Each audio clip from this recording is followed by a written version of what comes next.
de los grandes principios de la ética, tanto el principio de universalidad en toda la ética kantiana como el principio de imparcialidad en la teoría de la justicia contemporánea. La izquierda mantiene una conexión muy estrecha con esa manera de enfocar los valores morales. No me voy a enrollar con esa parte porque es la parte más abstracta o es la parte más árida del libro, pero hago un esfuerzo, no sé hasta qué punto con éxito sin él, pero hago un esfuerzo por mostrar que la ideología de izquierda, en la medida en que se basa en justicia y empatía hacia los desfavorecidos, vence en el terreno moral a las ideologías liberales y conservadoras. De tal manera que quien no sea un relativista en asuntos morales tampoco puede ser un relativista en asuntos ideológicos. Quien piense que las ideas de justicia universal son más potentes que las ideas de autoridad o estabilidad o incluso libertad negativa, quien piense eso tiene que pensar necesariamente también que al proyectar las categorías morales al ámbito político, las ideas políticas de izquierda son moralmente superiores a las ideas políticas que defiende el liberalismo y el conservadurismo y todas las demás familias ideológicas que uno pueda imaginar fuera de la izquierda. Ahora bien, una vez reconocido esto, es decir, que lejos de ser una ridiculez la acusación de superioridad moral, en realidad está destapando una característica esencial del pensamiento de izquierdas, digo, una vez descubierto esto, en la segunda parte del libro lo que hago es mostrar el peso enorme que tiene la izquierda sobre sus espaldas por ser consciente de la superioridad moral de sus ideas. Cuando uno está convencido que sus ideas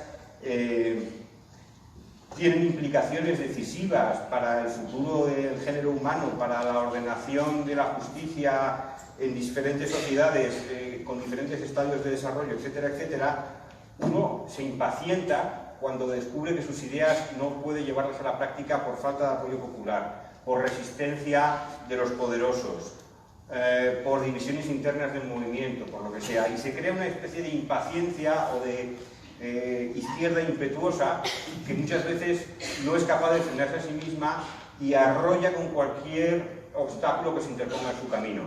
Y así se explica que la izquierda, a pesar de su superioridad moral, arrastre a lo largo de la historia un registro criminal sobrecogedor.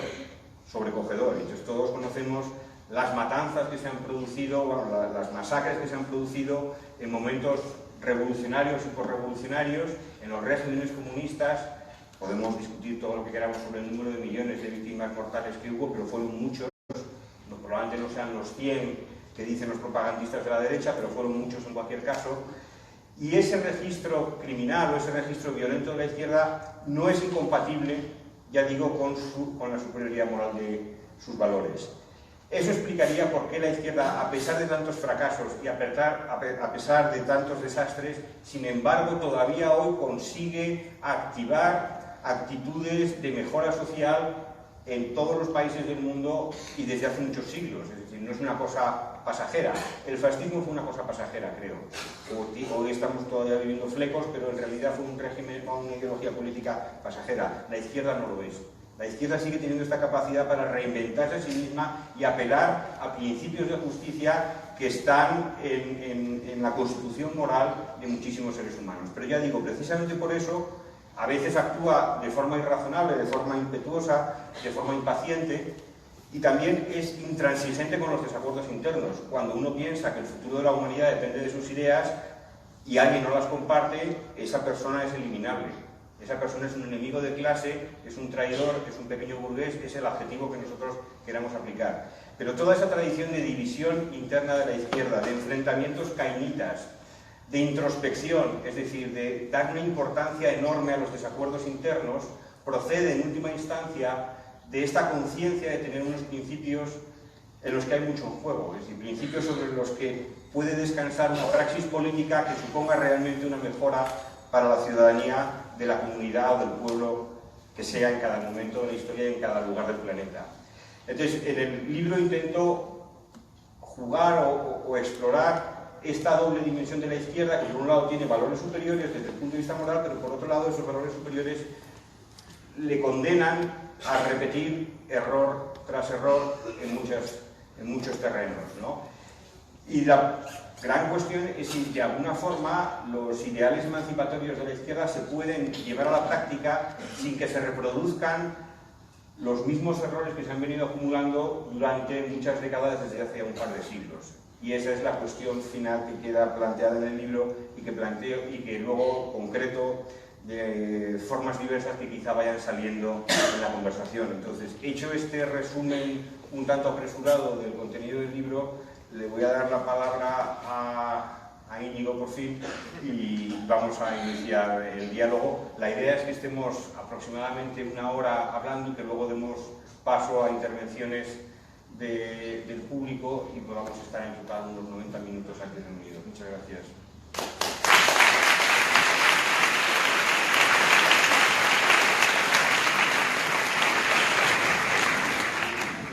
Bueno, buenas tardes, gracias por abarcar el sitio y gracias a los organizadores, a quienes acudís, gracias a Contexto, gracias a Lengua de Trapo y también gracias a Ignacio por darme la posibilidad de discutir en este libro, de sacar un poco la cabeza de las cuestiones de actualidad que muchas veces no te dejan pensar en lo fundamental y de poder contribuir con el prólogo. En mi opinión hay hay dos tesis fuertes en el libro que son muy polémicas y que por eso están suscitando mucha discusión y que merecen mucho la pena ser tenidas en cuenta. Me permito, ahora que vuelvo a la universidad, me permito destacar que una parte de la viveza y de la capacidad de contundencia y de polémica que tiene el ensayo lo tiene gracias a que es extraordinariamente riguroso en términos intelectuales, pero no cumple los cánones académicos que muchas veces asfixian la reflexión intelectual. Yo no sé si el ensayo habría sido publicado en una revista con evaluación por pares y, sin embargo, es una magnífica contribución al pensamiento político en España. Lo digo para sacar a veces la cabeza, digamos que a veces, y sé que lo digo en la Carlos III, que la acumulación de metodología y de normas no produce una sola idea brillante. Las ideas brillantes hay que poder pensar con una cierta libertad y con un cierto atrevimiento, también a veces a molestar o a ser polémicos. Me parece que eso se encuentra en el libro. Hay dos tesis grandes. Hay una que dice detrás de todas las preferencias ideológicas hay preferencias morales. Esas preferencias morales, con Isaiah Berlin, son indecidibles, le pertenecen a cada uno y pertenecen a cuestiones del orden afectivo y subjetivo, pero detrás de todas las grandes preferencias políticas hay preferencias morales, de qué bienes privilegiamos o de qué cuestiones nos parece que son más urgentes solucionar o en qué sentido hay que hacerlo. No hay una forma, digamos, estadística o científica de determinar cuál es, no sé, de ascribirle a nadie ninguna preferencia moral, pero eso no tiene por qué hacernos caer en un relativismo según el cual todas las preferencias son exactamente iguales. Y me parece que en el libro se hace un experimento complicado en términos filosóficos, pero que se expone de forma sencilla, que es, bueno, digamos, tirando incluso del imperativo categórico de Kant, ¿no? Pero y de, bueno, y un pensador liberal como Rawls, ¿no? Con la opción de, imaginémonos que tuviéramos que elegir un orden social sin saber en qué posición nos gustaría quedar parados. Imaginen ustedes un reparto de poder y de la riqueza en una sociedad en la que ustedes tengan que vivir sin saber a priori qué posición les va a tocar. Es indudable que si hiciéramos este ejercicio, las preferencias mayoritarias serían sociedades más justas, más equilibradas y con más igualdad de oportunidades. Digamos, porque hay un tipo de pensamiento político que resiste mejor la universalización de sus postulados. Si a todo el mundo le tuviera que ir, si esto fuera la norma universal, esto, digamos, que sería más preferible. De ahí el autor deduce una cierta mayor contundencia y solvencia moral de los principios tradicionalmente sostenidos por aquellos más partidarios del reparto de la riqueza y del poder. Al inicio del prólogo hago una pequeña nota, casi en clave biográfica, que es ¿qué hacía yo que no pronuncio la palabra izquierda? O sea, en esta presentación sí, pero ni aunque me obliguen, ¿qué hacía yo prologando un libro así? Y es que en realidad se identifica en el libro, digamos, una tradición que incluso mucho antes de que se llamara izquierda, que se llama izquierda solo en una parte de la historia y solo en una parte del mundo, es, digamos, aquel conjunto de tradiciones políticas que ponen como el problema fundamental que la calidad democrática de una sociedad estriba en la capacidad que tengan los cualquiera, los que no tienen conexiones privilegiadas, apellidos ni mucho dinero de nacimiento, de ser dueños de su propia vida.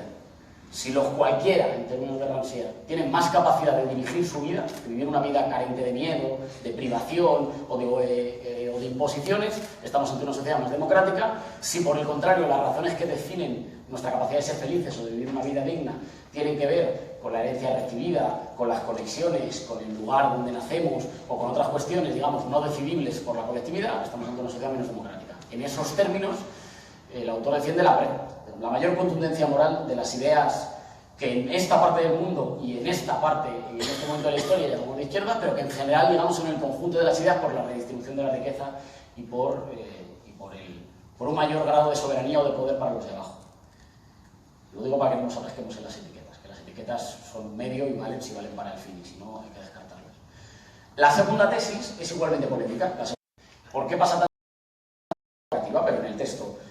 ¿Por qué las ideas que son moralmente superiores ganan tan pocas veces? Esa, en mi opinión, es la pregunta fundamental que cualquier persona con voluntad progresista y de transformación social se tiene que hacer. ¿Por qué, si somos portadores de ideas más hermosas, esas ideas se realizan mucho menos en la práctica y suelen acabar así? En mi opinión, y aquí ya lo hago para abrir la discusión, la noción de ser portadores, la conciencia de ser portadores de unas ideas moralmente superiores o más hermosas, han tenido efectos secundarios muy negativos para las izquierdas, para el pensamiento de las izquierdas. El primero ya lo apuntabas tú, que es una incapacidad para el compromiso o para el acuerdo, porque con los principios morales absolutos no se transa. Digamos, si tú eres portador del bien absoluto, cualquier cosa que te obligue a moverlo unos milímetros a la izquierda, unos milímetros a la derecha, comprometerlo, aplazarlo, negociarlo o trocearlo, es de una vileza moral aberrante. Y entonces eso hace en muchas ocasiones a los portadores de ideas progresistas tener muchas más dificultades para el compromiso, para la flexibilidad, así que ser muy rígido. Esto tiene como segunda consecuencia una extraordinaria tendencia a la división de la división de la división. ¿Por qué? Por un mayor peso atribuido al valor de las ideas. Creo que una buena parte, digamos que los actores políticos conservadores suelen ser portadores de un mayor cinismo que les ayuda a encontrar acuerdos con mayor facilidad, porque todo es negociable. Bueno, ya tú sabes, esto ya lo arreglamos. Y eso paradójicamente los hace mucho más eficaz en términos políticos muchas veces.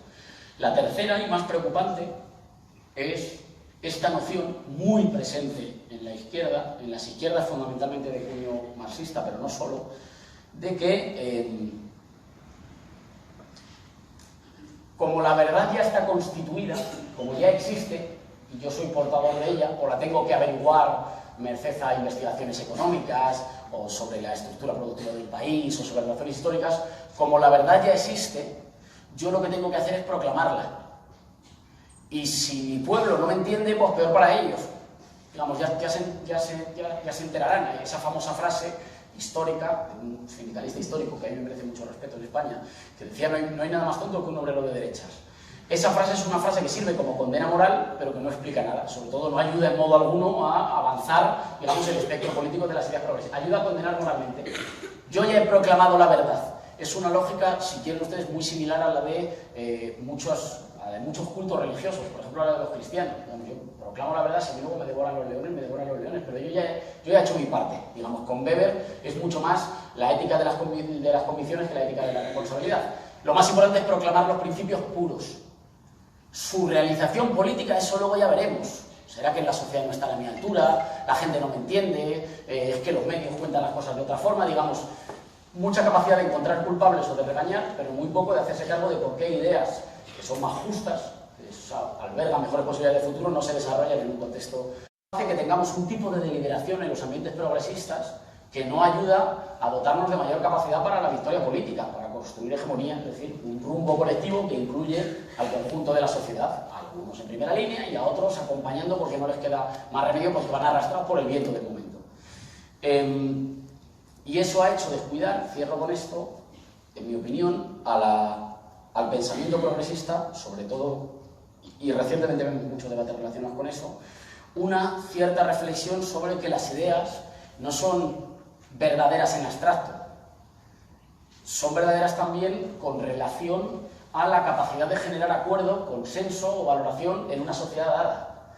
Y por tanto, que el combate, decía Gramsci, pelearse por los carnés de quién lo es de verdad y quién no lo es, eso es un hobby que a la izquierda le flipa, digamos, dar o quitar carnés, tú no lo eres de verdad, tú lo eres menos, yo de verdad, enzarzarse en esa pelea, y por el otro lado, ponerse a hacer su humanismo a la búsqueda de cuáles son esas verdaderas condiciones materiales que son comunes a todos y que nos harían recuperar la capacidad de hablar, de postular una voluntad general. Y entonces, ahí según le dé a cada uno, uno por el salario, otros por el barrio en el que vives, otros por... en lugar de plantearse cuáles son aquellas nociones culturales que tienen la capacidad de anudar en torno a una reivindicación concreta una esperanza general de mejora del país. Y pongo dos ejemplos y cierro con esto. ¿Por qué en España la movilización contra los desahucios se convirtió en un símbolo de país? ¿Era por algún hecho estadístico por el cual afectaba a la mayoría de los de la casa a los bancos para que especulen con la vivienda? Es un país que se va a caer. Ojo, porque podría estar pasando una cosa similar con las pensiones que generara empatía entre gente que a lo mejor no sabe si le va... Bueno, en primer lugar, los pensionistas que se movilizan no están defendiendo la suya, están defendiendo la vuestra. Y que en un momento dado una reivindicación concreta representa un símbolo general de articulación de muchas voluntades, deseos o demandas dispersas.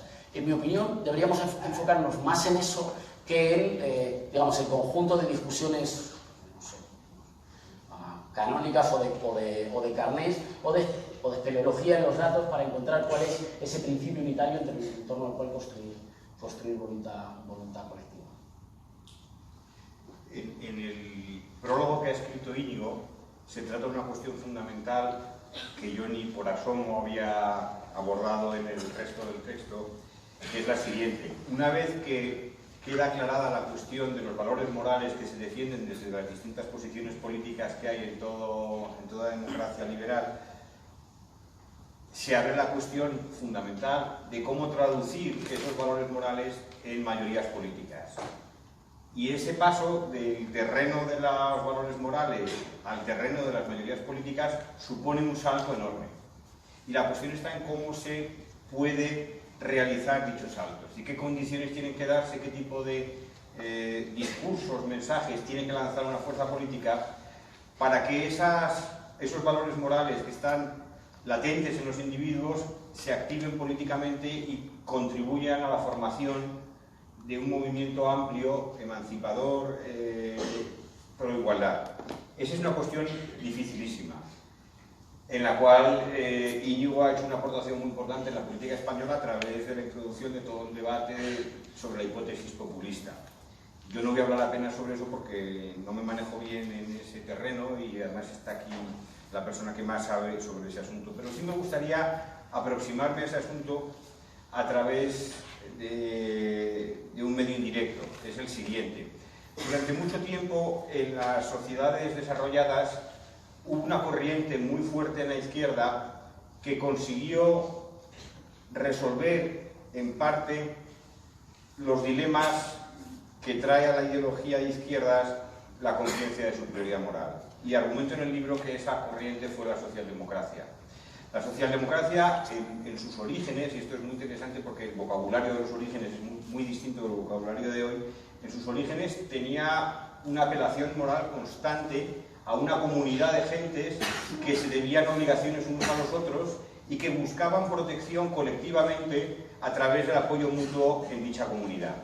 Ese fue el discurso original que permitió que las clases trabajadoras empezaran a verse a sí mismas como socialistas, un término genérico que luego fue evolucionando en direcciones históricas muy diferentes.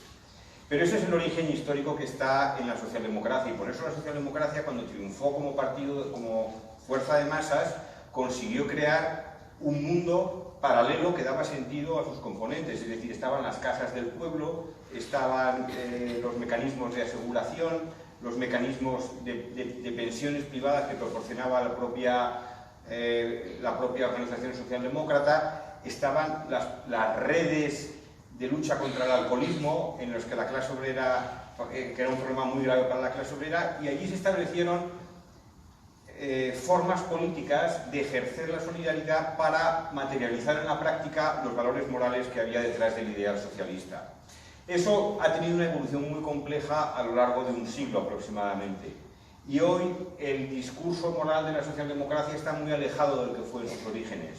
En la parte final del libro argumento que una de las causas de que la socialdemocracia hoy ya no tenga la capacidad de conectar con la ciudadanía que tuvo en su momento tiene que ver, por supuesto, con los desequilibrios que se han producido entre capital y trabajo, con la transformación del mundo laboral, con la pérdida de influencia de los sindicatos, pero tiene también que ver con esto que señalaba Íñigo, de cómo traducimos en términos políticos estas convicciones morales de las cuales son depositarios los individuos.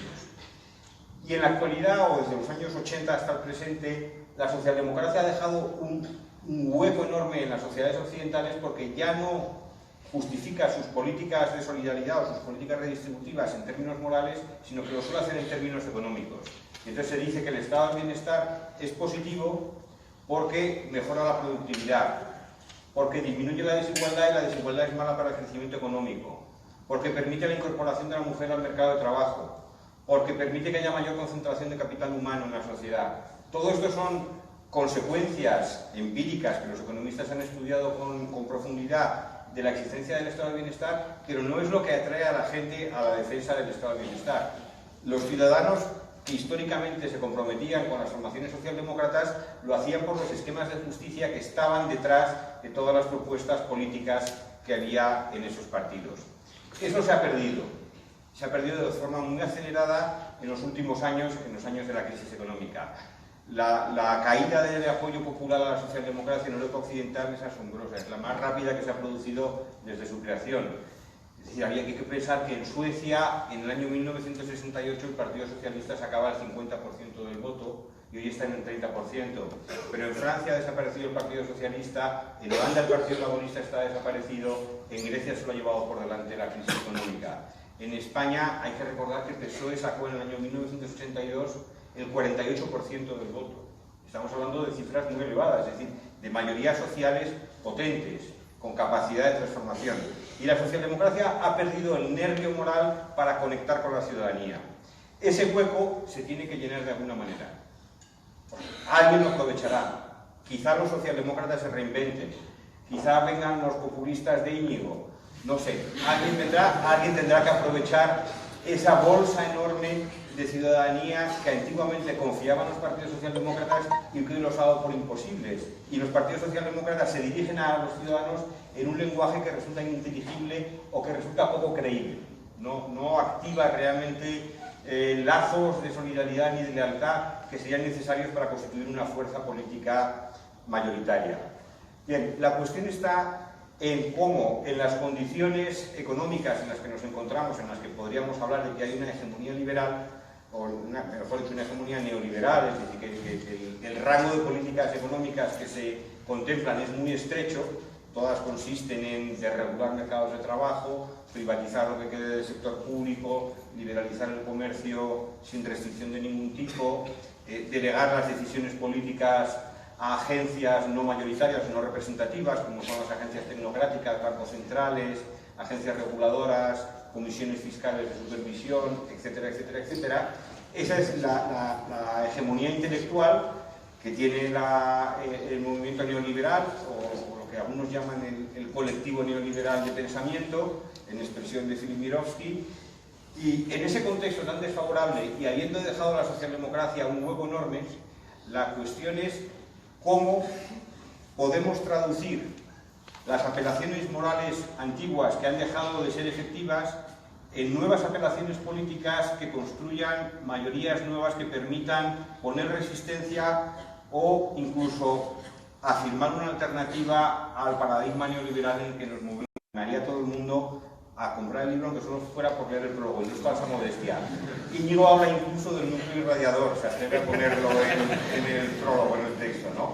Bueno, pues en ese prólogo está planteado de forma muy abstracta la cuestión crucial de cómo construir unas ideas políticas que permitan la formación de ese bloque hegemónico o de ese bloque mayoritario en el que los ideales emancipadores que han estado presentes desde el primer momento en todas las ideologías progresistas puedan ahora encontrar un campo propio en un terreno de juego tan desfavorable como es el presente.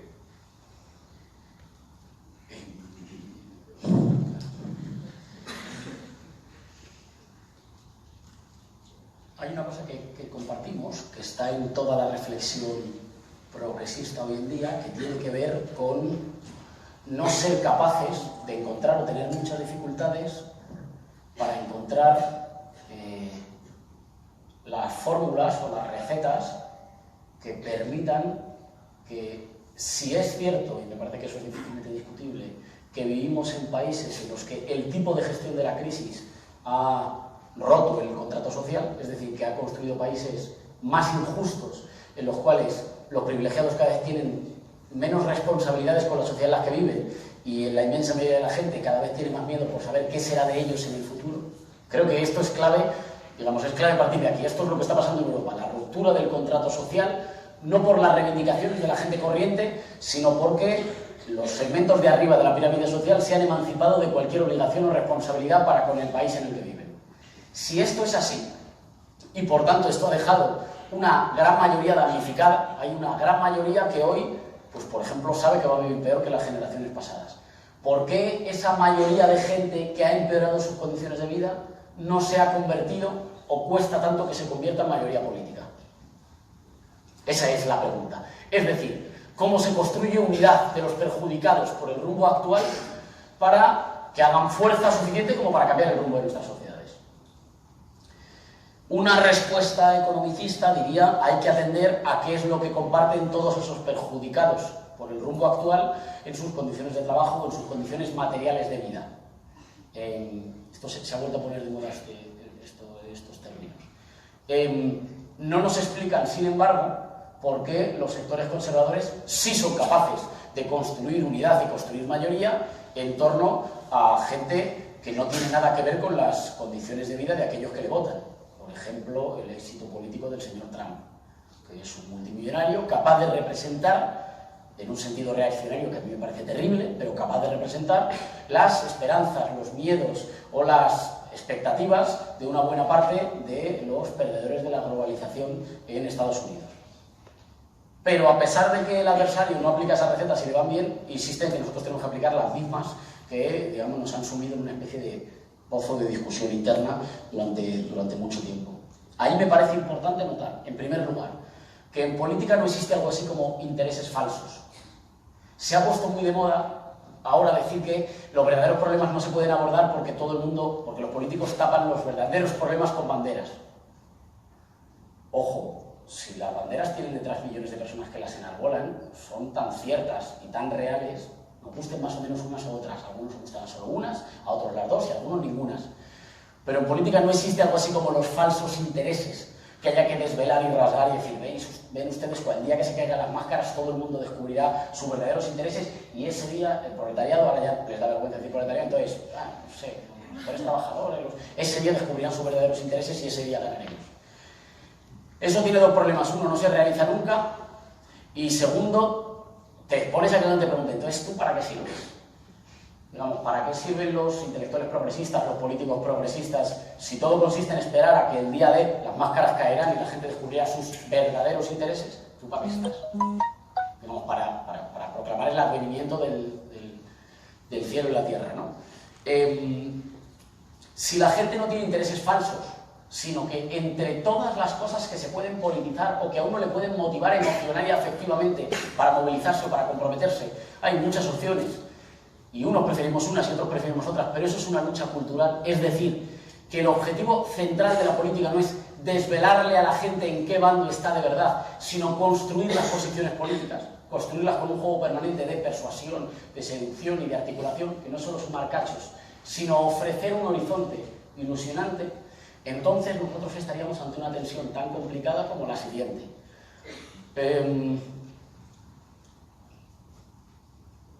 Muchos de quienes trabajaron en las teorías de la subalternidad, Spivak, que es quien hizo el término más popular, hablaron de algo así como un esencialismo estratégico. Es decir, actuar convencido de la trascendencia de las ideas propias, si uno no se cree la trascendencia y la virtud o la ventaja moral de las ideas que defiende, uno ha venido a este mundo un poco porque tiene que haber de todo y ha venido a ocupar hueco.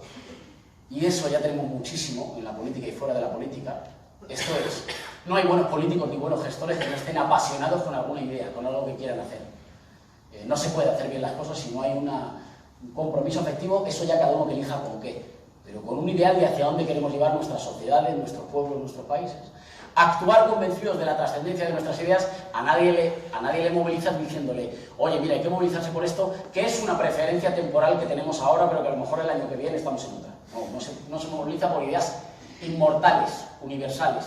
Actuar convencidos de la trascendencia y la inmortalidad de nuestros valores, al mismo tiempo que siendo conscientes de que esos valores, si no se traducen políticamente, no son nada, son solo humo. Y que por tanto la pelea fundamental es traducirlos. ¿Traducirlos a qué? A un lenguaje que tenga resonancia, que tenga capacidad de interpelar a muchos de nuestros conciudadanos de acuerdo con las verdades hoy ya existentes, con las nociones hoy ya existentes. Si esto fuera cierto, alguien que se planteara nada más y nada menos que el reto de voy a hacer de los perdedores de la crisis que hoy están fragmentados, divididos, enfrentados, desorientados, con todos esos fragmentos voy a construir una unidad política para que los de abajo se hagan primero mayoría y después voluntad general y Estado, proyecto de Estado. Si alguien tuviera esa ambición, no está mal, no es de las más fáciles, pero es una buena ambición, es una sana ambición para tener. Si alguien tuviera esa ambición, lo primero que se tendría que preguntar es, en el sentido común de época, en las cosas que son evidentemente verdad, de las que se repiten en los trenes, en los bares, en las comidas familiares, ¿cuál de las ideas que ya existen, instaladas en la mente colectiva, tienen un desarrollo potencialmente progresista y un desarrollo potencialmente conservador? Y por tanto, ¿qué tipo de traducción hay que hacer para que nuestros valores trascendentales e inmortales funcionen, digamos, resuenen y tengan capacidad de interlocución con lo que ya es asumido como verdad en la sociedad en la que vivimos? Sería algo así como comprométete como si tus valores fueran inmortales, asumiendo que si no los traduces políticamente estás hablando de cosas del pasado, estás hablando de entelequias. Esto es difícil porque te obliga a ser muy rígido en la defensa de principios morales que crees correctos, pero al mismo tiempo muy flexible en su traducción política para que de esos principios surja un discurso hegemónico, es decir, no solo mayoritario, sino capaz de ofrecer un rumbo colectivo para el conjunto de tu sociedad, un rumbo colectivo que ilusione a la mayoría y que incluso al que no ilusione le lleve arrastrado porque no se puede negar. No se puede negar no por ninguna cancelación del pluralismo, sino porque no tiene los recursos intelectuales para ponerse algo que en su momento es legítimo y deseable para la inmensa mayoría. Digamos, que construye un horizonte general para tu sociedad. Ahí hay dos riesgos, si uno no surfea bien en este equilibrio. Si uno solo se queda enamorado, y esto lo sabemos desde Maquiavelo, enamorado de la belleza de sus principios, y se limita solo a proclamarlos, en Twitter sistemáticamente, por ejemplo, pues uno es, en el mejor de los casos, una persona bien intencionada que no va a cambiar el mundo, y en el peor de los casos, un cantamañanas. Si uno, por el contrario, simplemente se arrima al viento que mejor sopla y al sol que más calienta, intentando que sus ideas en cada momento sean siempre aceptadas, siempre sonreídas y siempre bien recibidas, pues uno simplemente es una especie de bonus track, una especie de más uno, digamos. A lo que sea mayoritario le sumo uno. Tampoco sirve para mucho eso. Es posible que a uno eso le produzca mejores ascensos laborales o mejores oportunidades en la vida, pero no ayudará a nada que vivamos un mundo donde la gente pueda ser más libre, más feliz y más igual. En la combinación entre una cosa y otra, en el compromiso firme moral, y ese compromiso siempre es conflictivo, que yo creo que eso es lo que se da.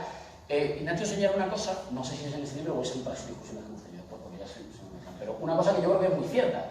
La crisis de la socialdemocracia es una crisis paradójica.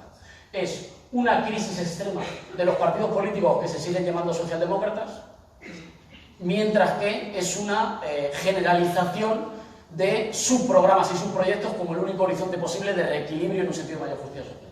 ¿No? Es curioso.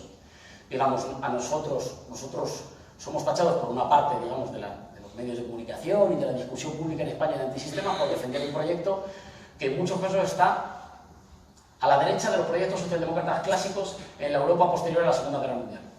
En términos concretos de políticas públicas que proponen, ¿no? Así que tendríamos una crisis de la socialdemocracia muy rara, que es la marca socialdemócrata, los partidos socialdemócratas que se reivindican socialdemócratas, a pesar de que no hayan hecho una reforma socialdemócrata en los últimos 30 años, los partidos socialdemócratas están claramente en crisis y sin embargo su horizonte aparece como el horizonte asumido por todas las transformaciones del signo progresista en España, pero por ejemplo también en América Latina. Son políticas, digamos, de redistribución de la renta, de ampliación del estado de bienestar y de inclusión ciudadana, características de lo que ha sido el proyecto histórico de la socialdemocracia, ¿verdad? Pues diría que en realidad, ¿cuál ha sido el motivo de la crisis? Un olvido intelectual, afectivo, de que la política tiene siempre una dimensión afectiva y conflictiva. Y tiene que ver con construir comunidades de sentido que vibran con las mismas cosas. Y que no es, por tanto, elegir entre recetas similares expresadas en términos similares, de la misma forma aséptica y desapasionada y que obedecen a la misma racionalidad moral. Tendríamos entonces la paradoja, no sé, supongo que estás de acuerdo, de que habría que desplegar una inmensa energía popular, rupturista, para realizar los mismos programas y contenidos que hace 40 años partidos que se pretendían de orden y nada conflictivos desarrollaban en condiciones de muy poca conflictividad social. Digamos, hoy hay que ser extraordinariamente revolucionario para poder siquiera ser reformista.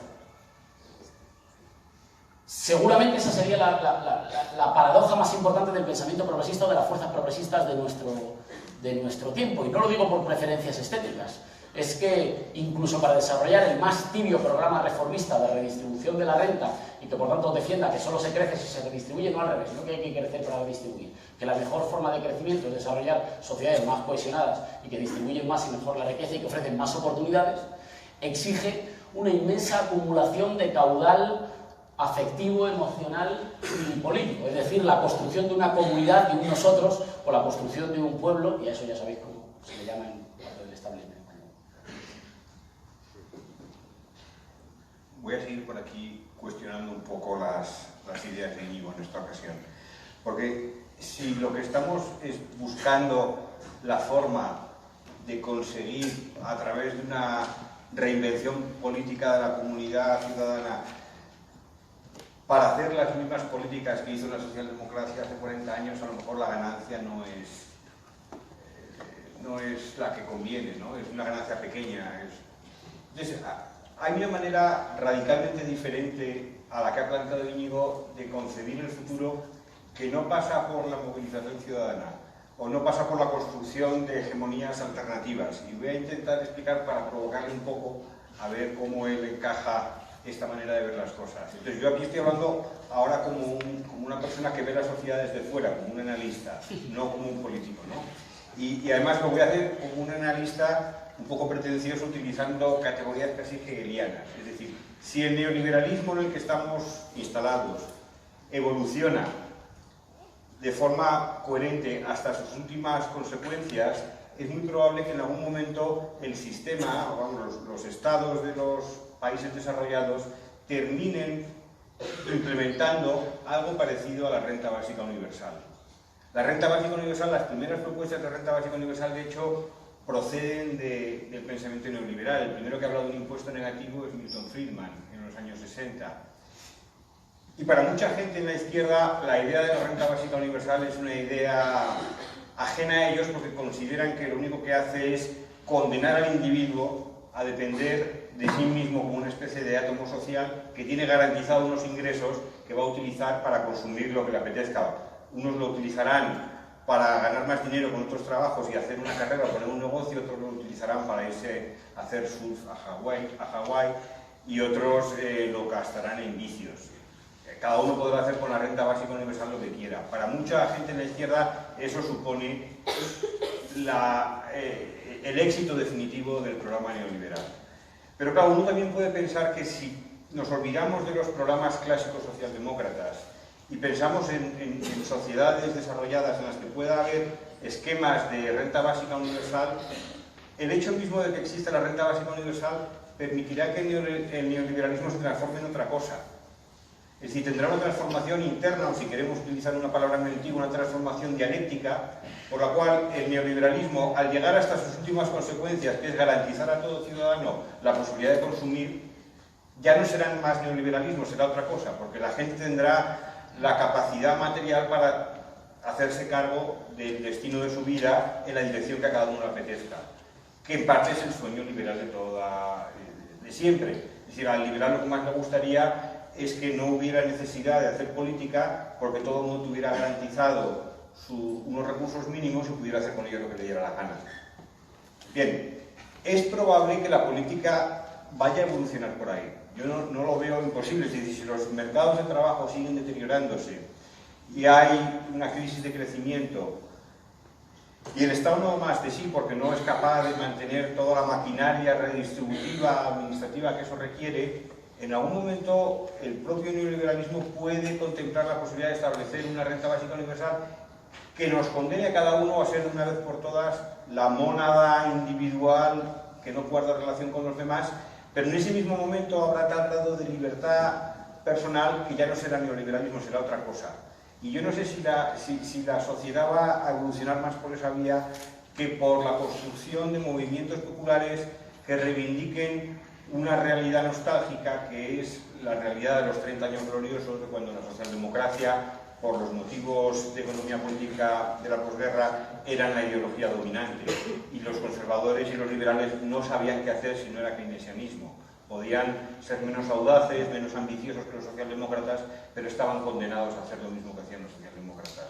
El éxito socialdemócrata, de hecho, al final de los años 70, es lo que crea las condiciones para la hegemonía neoliberal actual. Y yo no sé si la hegemonía neoliberal actual, cuando llegue a su último recorrido, llegue a su estación final, permitirá que haya renta básica universal y, en tal caso, todos los esfuerzos de hacer política democrática como la hemos conocido hasta este momento serán ociosos. No sé si esto te suena excesivamente ciencia ficción. O sea, sí que es provocador la tesis. Yo dos puntualizaciones o dos opiniones al respecto. Por una parte, cuando digo repetir una parte de lo que hizo el proyecto tradicional socialdemócrata, no me refiero a las mismas políticas. Me refiero a una orientación que intente alcanzar el máximo de justicia social, integración y cohesión social, asumiendo al mismo tiempo que hay dos cosas que parece que han venido para quedarse. Una, la convivencia entre el mercado y formas de cooperación. Digamos, esa frase que dijo el expresidente de Ecuador, Rafael Correa: el mercado es un magnífico esclavo y un pésimo amo. Asumir que las formas mercantiles han venido para quedarse, que pueden ser domesticadas, interrelacionadas o tratadas con formas de gestión pública, cooperativa, pero que una parte de economía mercantil ha venido para quedarse, que es difícil, en el corto plazo es difícil pensar en erradicarlo. Y por el otro lado, que todos los avances en una dirección socialista tienen que ser inmediata y directamente compatibles con el pluralismo político. Que cualquier cancelación del pluralismo político inaugura escenarios que luego no vuelven. Todas las veces que en la historia, en nombre de un ideal superior, se suprime el pluralismo, el problema es que esa supresión, que inicialmente es temporal, es excepcional, luego no regresa. Y que por tanto todos los avances en sociedades más justas, más democráticas y más libres tienen que hacerse siempre con la precariedad de asumir que son reversibles si la gente cambia de preferencias. Porque no puedes cancelar nunca el pluralismo político, no solo por una especie de convicción ética, que también, sino porque solo el pluralismo político te asegura una competencia de ideas que no permite o que impide que la sucesión sea una sucesión manifiestamente mejorable o que la gente no preferiría nunca en condiciones de haber tenido libertad. Y ironizo en el prólogo con una frase, una fórmula famosa de Mao Zedong que decía: una minoría con la línea correcta nunca es una minoría. Sí, en democracia sí. Otra cosa es que, claro, como si no tienen las condiciones de libertad y de pluralismo como para demostrarlo, efectivamente, una minoría con la línea correcta y con el ejército no es minoría nunca. A eso me refería con esa orientación tradicional, digamos. El avance hacia la justicia social, la soberanía popular y la mayor libertad posible, asumiendo que siempre va a haber una parte de relaciones y de intercambios mercantiles y, por otra parte, que el pluralismo político es un bien de igual categoría que el de la igualdad. Ahora bien, con respecto a la renta básica, es que yo creo que el debate, en España como siempre vamos tarde, pero el debate, si entramos en eso, no es si va a haber una renta básica, sino qué forma de renta básica. Y ahí claramente hay una propuesta neoliberal de la renta básica. Yo te suprimo todos los servicios públicos, pero a cambio te doy un cheque y tú te los compras, si puedes, si tú eliges. Si te quieres comprar el servicio público sanidad, o quieres el de poder tener una vejez digna, o si te quieres comprar el de educación de calidad, o quieres el de, digamos, cambiar este bienestar por un cheque. Hay otra propuesta, hay una propuesta de redistribución de la renta básica que dice, no, la renta básica no es sustitutiva del estado de bienestar de los servicios públicos, es complementaria. ¿Y qué objetivo tiene? Tiene como objetivo, en primer lugar, empujar al alza los salarios, es decir, que una buena parte de quienes contratan, si quieren ganar más dinero, tengan que ganar más dinero invirtiendo más en más tecnología, en más formación de sus trabajadores y no en pagar salarios cada vez más bajos. Es una puja al alza para que no te puedan decir eso que muchos de vosotros y de vosotras habéis sufrido muchas veces: si no lo quieres, tengo a 400 esperando que lo van a hacer con este dinero. Es impedir que eso sea un lastre también para el desarrollo de nuestra economía, porque todo el mundo puede simplemente no competir por hacerlo mejor, sino por hacerlo pagando menos. Así que es un elemento para darle mayor capacidad de negociación y de fuerza en la pelea por la renta, en las discusiones salariales, y al mismo tiempo por inyectar recursos que permitan que no solo que aumente la demanda interna, sino que haya mucha más gente en condiciones de desarrollar ideas o emprendimientos que hoy no podría por la precariedad existencial, ¿no? Entonces, en mi opinión, la pelea fundamental de la renta básica no es si va a llegar. Yo creo que en algún momento hay una buena parte de los avances tecnológicos en nuestros procesos productivos la va a hacer casi, digamos, inevitable. La pelea es qué tipo de renta básica, si va a ser incondicional o no, si va a ser universal o no, y por tanto si es sustitutiva de las conquistas que existen o si es complementaria para desarrollar derechos nuevos. Eso me parece que remite a la cuestión de en qué rumbo deberían ir, ahora que ya no estamos hablando, digamos, hemos cerrado un poco el bloque como de la... Bueno, cerrar provisionalmente el bloque un poco como de la hegemonía, y si estamos en el bloque más de como de qué políticas públicas, no de cómo construir mayorías para gobernar, sino una vez gobernando qué políticas públicas desarrollar, creo que hay que fijarse de nuevo en lo que hizo el neoliberalismo. Es decir, si queremos avanzar en una transición en un sentido socialista, ecologista, feminista y radicalmente democrático, ¿qué tipo de políticas públicas hace muy difícil que incluso cuando pierdes elecciones el adversario te pueda echar por tierra lo que has construido durante 4, 8 o 12 años? Pues fijémonos en qué ha hecho el neoliberalismo. ¿Qué tipo de políticas hacen los sectores conservadores que hacen que incluso cuando pierden elecciones el que llega después llega casi pidiendo perdón y no puede casi deshacer la mayor parte de lo que ha hecho? La mayor parte de ellas son invisibles porque se imbrican en la vida cotidiana. Una de ellas, por ejemplo, la obsesión por convertir a todo el mundo, incluso si eso supone hipotecas de 40 años, en propietario de vivienda. Conseguir que los asalariados voten antes pensando en la propiedad que tienen que en el salario que reciben. Es decir, pensando antes no en tener salarios mejores sino impuestos más bajos. Esa transformación no es solo discursiva, es una transformación concreta que en todos los países donde se opera provoca un desplazamiento electoral en las siguientes elecciones. Segunda, la de la asfixia de los servicios públicos hasta que llega una generación que ya no los conoce. Es decir, eliminar el recuerdo para la siguiente generación de que hay cosas a las que se tiene derecho naturalmente.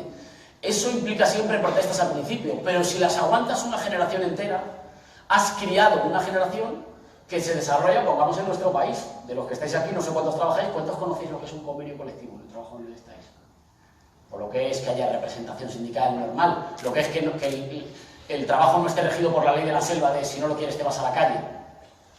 Tener derechos en el lugar de trabajo, eso es una cosa que la generación de nuestros padres conocía y que para la nuestra no es que sea mejor o peor, es que para mucha gente está fuera de la memoria. Esto es, incluso aunque hoy ganan las elecciones opciones progresistas, el neoliberalismo relativamente exitoso ha sido capaz de construir unas condiciones en las que eso ya es como hasta difícil de imaginar. En la universidad está pasando. Las generaciones anteriores se han acostumbrado, habíamos conocido, cada vez menos, pero habíamos conocido que la universidad era un servicio público y los servicios públicos son gratuitos y universales, y hoy cada vez más la universidad es una cosa que te puede permitir, si tus padres son ricos, si tienes una de las escasas becas que hay, o si tus padres deciden endeudarse. Y esto, si aguanta mucho tiempo, se normaliza. Ojo, esto también genera un tipo de universidad, diferente, por ejemplo, de la que yo conocí. Si tú entras a la universidad con una deuda impresionante sobre los hombros de tus padres, pues a lo mejor gastas menos tiempo en leer cosas fuera de clase, en organizarte, en una asamblea, en el que, digamos, en pegar carteles o poner una pancarta, que a veces parecen cosas de Pleistoceno. ¿Por qué? Porque bastante tienes tú ya con devolver la deuda a tus padres. Eso no ha sido solo una transformación temporal. Los neoliberales la introducen, pero luego viene para quedarse, y como viene para quedarse, crea un tipo de subjetividad, o una mucho más invisible, el urbanismo.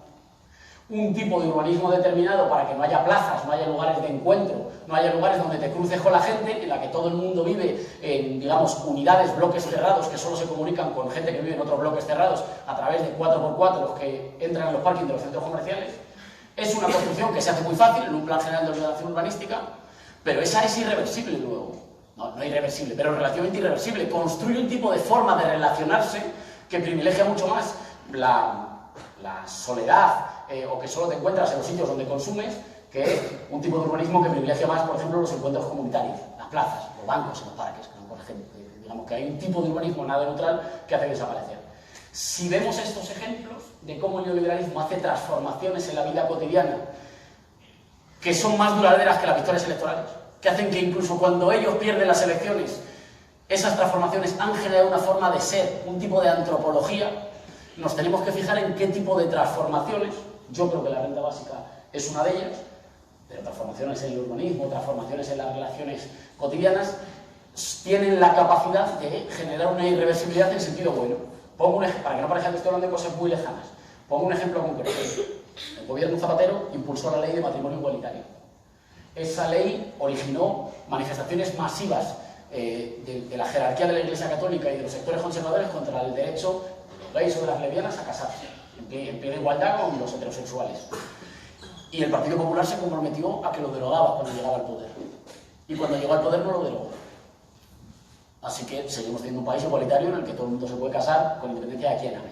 ¿Por qué fue eso? ¿Porque no quiso derogarlo? No, sí.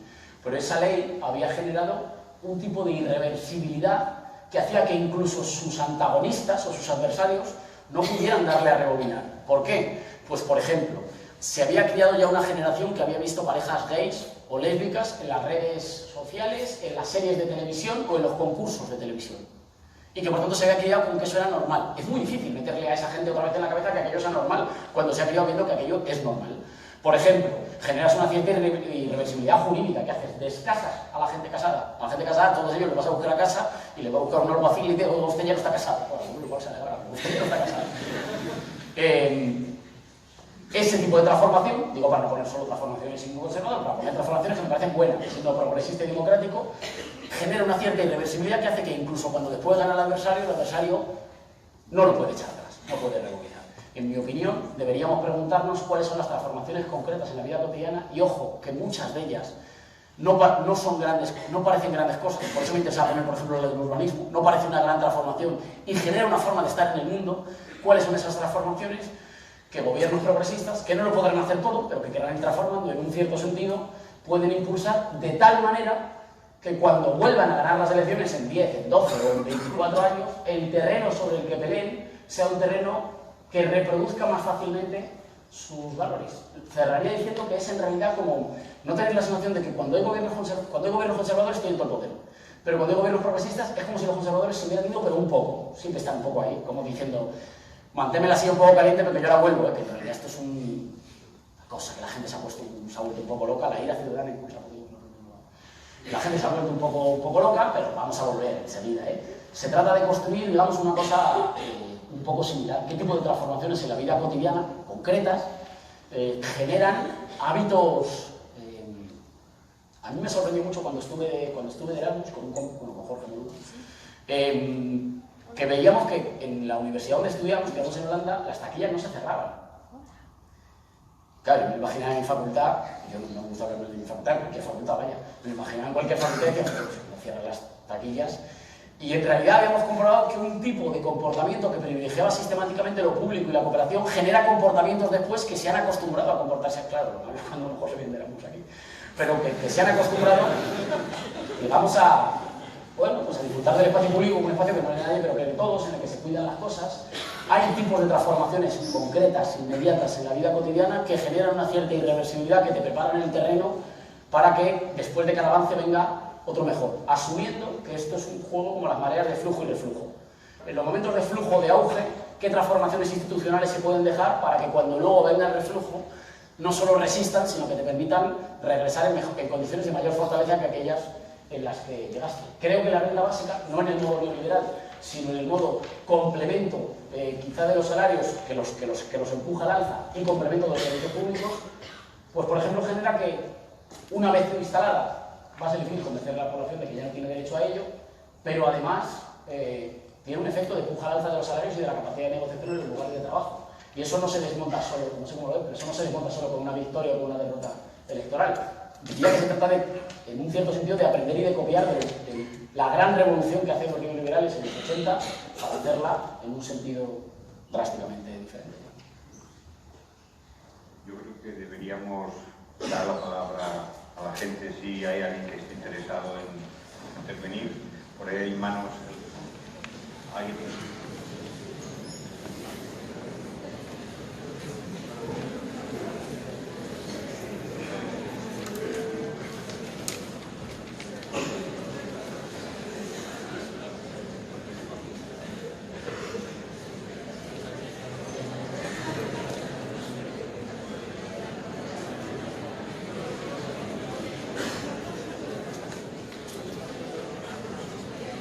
Bueno, me pongo de pie, que soy pequeñito.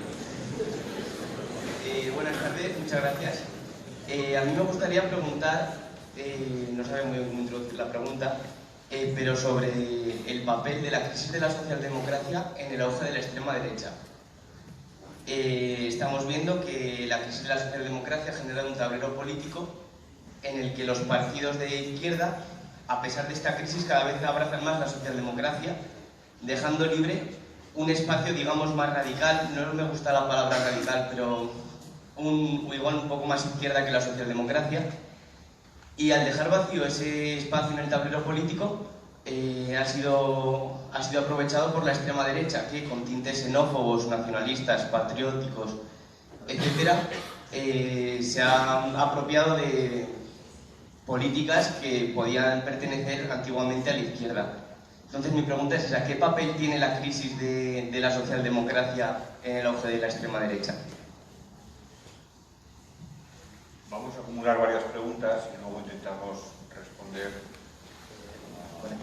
La mía, decía Íñigo en su primera intervención que la rigidez en los valores de la izquierda le hacía muy difícil el llevar a medidas concretas, y que en cambio la derecha sí que tiene esos puntos en común que aglutina otro tipo de movimientos, otro tipo de ideas para la consecución de un fin. Y mi pregunta era si actualmente, sin llegar a ser maquiavélico, es posible pensar en un fin común en la izquierda que aglutine todos esos movimientos y que se pueda conseguir realmente una conquista sin esas divisiones y subdivisiones de las que hablaba.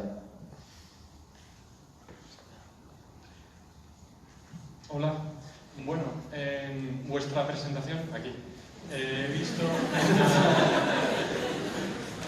una parte más concreta, en políticas concretas, donde aprecio una izquierda dinámica, capaz de competir en la arena política, pero sobre todo en la primera parte, una parte más teórica, que es la que da título al libro, y es la que más me ha preocupado. Habláis de una supremacía moral de la izquierda, y aún más allá decís que los errores de la izquierda se deben en buena medida al ímpetu producido por la conciencia de la propia superioridad moral. La verdad es que es un argumento que me parece, utilizando los términos de uno de sus libros, pues desfachatez intelectual, sinceramente. Es decir, es una tautología con la que parece que se lava a uno la cara de cualquier error que pueda cometer, y algunos de esos errores, vosotros mismos los habéis nombrado, son de los más graves que han ocurrido en la historia de la humanidad. Entonces, creo que desde luego ese no es un buen camino para conseguir generar consenso en la sociedad, partir de posicionarse en una situación de superioridad respecto a otros. ¿Y en qué se traduce para vosotros esa superioridad? En buscar el bien general de la sociedad. Bueno, lo habéis dicho así. Y decir buscar el bien general de la sociedad me recuerda a esas frases que muchas veces se dicen que son cuñadismos de nosotros lo que buscamos es hacer las cosas bien. Bueno, sí, es que estoy seguro que todas las familias de partidos, al menos todas las familias actualmente dominantes de partidos en este país, podrían consensuar que buscan, solo que cada una de una forma diferente, generar el mayor bien para la sociedad. Y da la sensación de que enfrentáis una izquierda actual y os referís o al neoliberalismo o a un liberalismo del pasado. No estáis intentando mostrar en vuestro discurso el consenso de estado de bienestar que se ha generado en las principales familias de partidos. En ese sentido, me parece que os hacéis daño a vosotros mismos porque creo que la mayor parte de la gente percibe ese discurso como muy malsonante.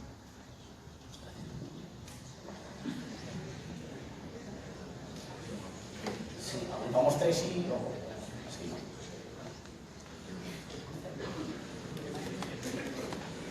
Bien, muchas gracias.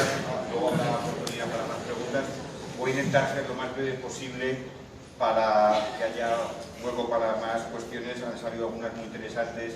La primera, sobre la crisis de la socialdemocracia y el auge de la extrema derecha. Bien, eso afortunadamente es algo que no sucede en España. En España, por fortuna, no ha habido ese desarrollo o no ha tenido una traducción política hasta el momento, aunque está latente ahí y podría surgir en cualquier momento. Y creo que, de hecho, la crisis constitucional catalana ha creado condiciones para que surja un discurso nacionalista fuerte que podría ser claramente excluyente, ¿no? Si lo pensamos no en términos de España, sino en términos comparados, es evidente que hay países en los que el vaciamiento de la socialdemocracia y también de los antiguos partidos comunistas ha permitido que cojan ímpetu partidos de extrema derecha, pero también en otros también ha permitido que surjan formaciones nuevas por la izquierda. Estoy pensando en Mélenchon en Francia, en Tsipras en Grecia o Podemos en España, ¿no? Entonces, ¿de qué depende que evolucione en una dirección o en la otra? Ahí yo no, estoy haciendo investigación empírica en estos momentos sobre esa cuestión y es curioso porque hay una pregunta muy tonta en las encuestas de opinión pública que se hacen a escala europea que discrimina muy bien quién es susceptible de optar por estas formaciones políticas alternativas, ya sea de izquierdas o de derechas, frente a los que se quedan en las posiciones tradicionales. Esa pregunta es simplemente: ¿cree usted que las cosas en el mundo están yendo en la buena dirección o en la mala dirección? Los que dicen en la buena dirección se mantienen leales a los partidos tradicionales.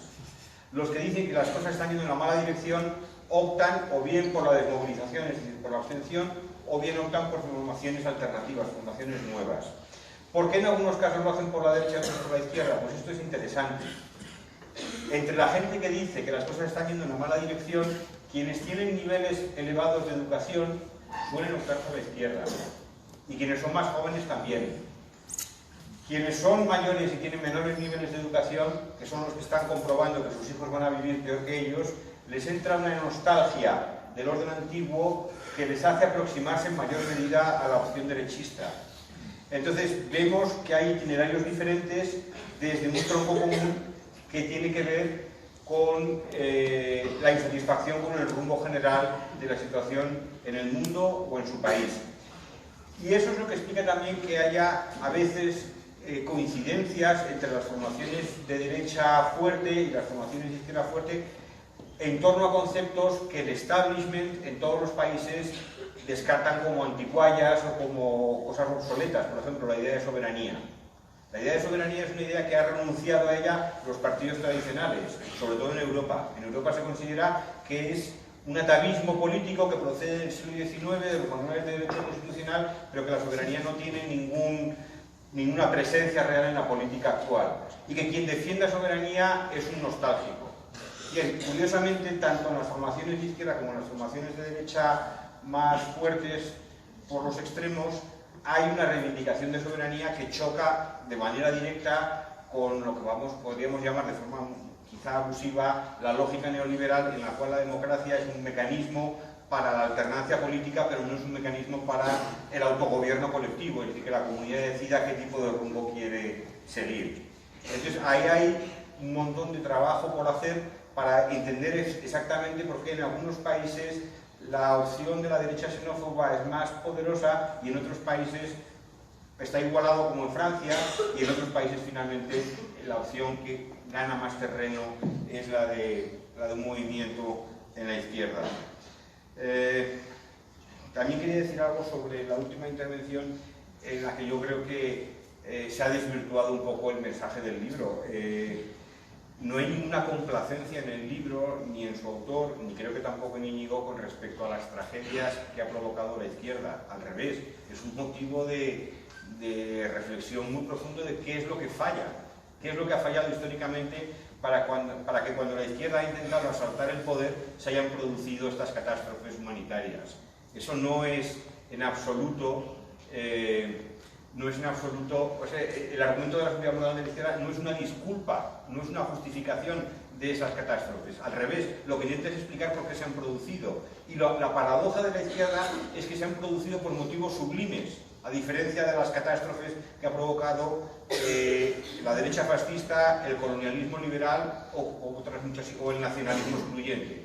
La característica especial de la izquierda es que sus catástrofes, las catástrofes que llevan en la mochila, se han producido por unos ideales insuperables, desde el punto de vista moral, que es la emancipación del género humano. No conozco ideal más potente que ese. En el fascismo, en el colonialismo, en el nacionalismo excluyente, etc., los ideales eran otros. Y eran ideales que, a mi juicio, no resisten la comparación con los ideales de la izquierda. ¿Es un consuelo? No, no es un consuelo. Es una constatación. Es una constatación fruto de un análisis. Hablar de superioridad moral de la izquierda no quiere decir que la derecha, los conservadores, los liberales, no deban tener todos sus derechos garantizados, por supuesto, y la misma posibilidad de intervenir e influir en la política que todos los demás. Pero yo me acuerdo, lo digo porque veamos la ironía, cuando estaba gobernando Zapatero, que una de las acusaciones típicas de la derecha contra el gobierno de Zapatero, pero más en general contra las izquierdas, es que la izquierda es relativista. Yo no sé si ya aquí, claro, los estudiantes son muy jóvenes, pero eso era una cosa constante, o sea, se oía mayor oreja y decías que el problema de la izquierda es relativista desde mayo del 68, desde hace 50 años que perdió el rumbo. Es relativista. No, la izquierda nunca ha sido relativista, la izquierda ha sido tolerante, que es una idea muy distinta. Pero esa tolerancia se construye sobre unos valores que son mucho más sólidos desde el punto de vista moral que los de la derecha, lo cual no quiere decir que la izquierda tenga la obligación de gobernar o tenga un derecho especial a gobernar. En el libro precisamente digo que la superioridad moral de la izquierda conduce a que la gente de izquierdas no trabaje demasiado el asunto de cómo gestionar el orden existente porque está pensando en la transición a una nueva sociedad. Y eso produce una sensación o una superioridad intelectual de la derecha que analizo en uno de los últimos capítulos. Creo que la diferencia entre las izquierdas y el neoliberalismo es que los neoliberales, los economistas neoliberales, y en esta universidad hay unos cuantos, tienen una profunda convicción de superioridad intelectual sobre los demás. Entonces, no hay ninguna ideología que esté libre de problemas. Y yo no intento en ningún momento hablar de supremacía de la izquierda, supremacía moral, no. He hablado de superioridad en el sentido de que no soy un relativista y estoy comprometido con mis convicciones y mis principios, pero soy totalmente tolerante y liberal con respecto a la necesidad de que todos, por supuesto, convivamos en la misma polis y tratemos de persuadir a nuestros conciudadanos para llevar a cabo un proyecto político que es distinto a los otros proyectos políticos que se enfrentan al mío, pero siempre, por supuesto, dentro de parámetros totalmente democráticos. Entonces, por supuesto, la izquierda no consiste en que las cosas vayan mejor en general. La izquierda se basa, en esencia, en que las personas tengan la posibilidad de autorrealizarse, es decir, de ser verdaderamente libres a través de igualdad de oportunidades. Esto ha tenido muchas formulaciones a lo largo de la historia. En la crítica al programa de Gotha de Marx fue aquella cosa famosa de cada cual según sus posibilidades, a cada cual según sus necesidades. En el congreso de Baden-Württemberg del 59 del SPD alemán se formuló de otra manera, pero la idea no era totalmente distinta. La idea era tanto mercado como sea posible, tanto Estado como sea necesario. Es decir, este tipo de ideas de emancipación de los seres humanos son constantes en la historia, proceden de mucho antes de la Revolución Francesa, antes por tanto de que se inventara la idea de izquierda, y no se basan en ningún principio de supremacía, pero sí se basan en la convicción de que son filosóficamente o intelectualmente más potentes que otros valores, de la misma manera que me imagino que la gente que defiende ideas de derechas pensará que sus ideas moralmente son más poderosas porque le den más importancia a la autoridad o a la estabilidad, que son valores clásicamente asociados con la derecha. Entonces me gustaría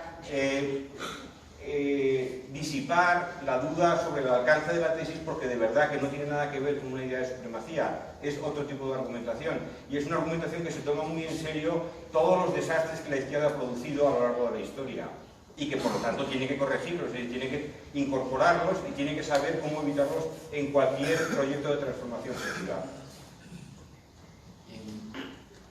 Con respecto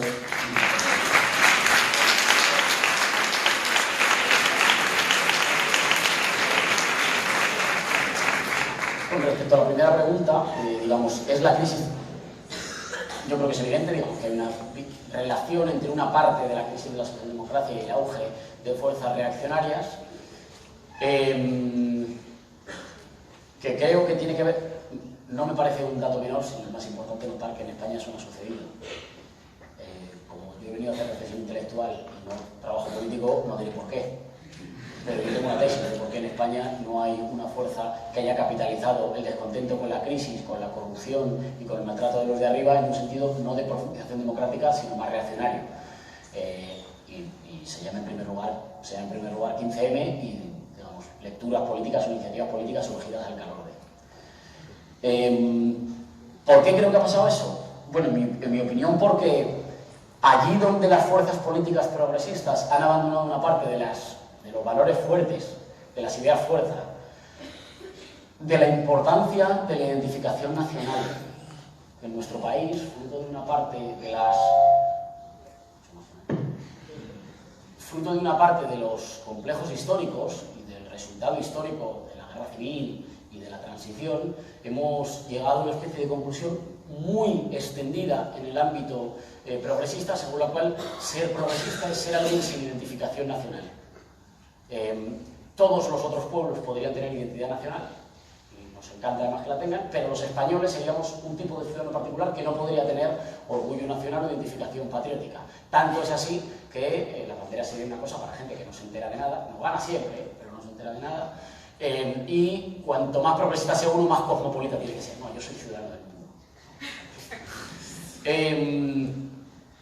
Todos los lugares donde eso ha sucedido, en realidad, y donde se han abandonado las identidades nacionales, que las identidades nacionales han servido para muchísimas cosas.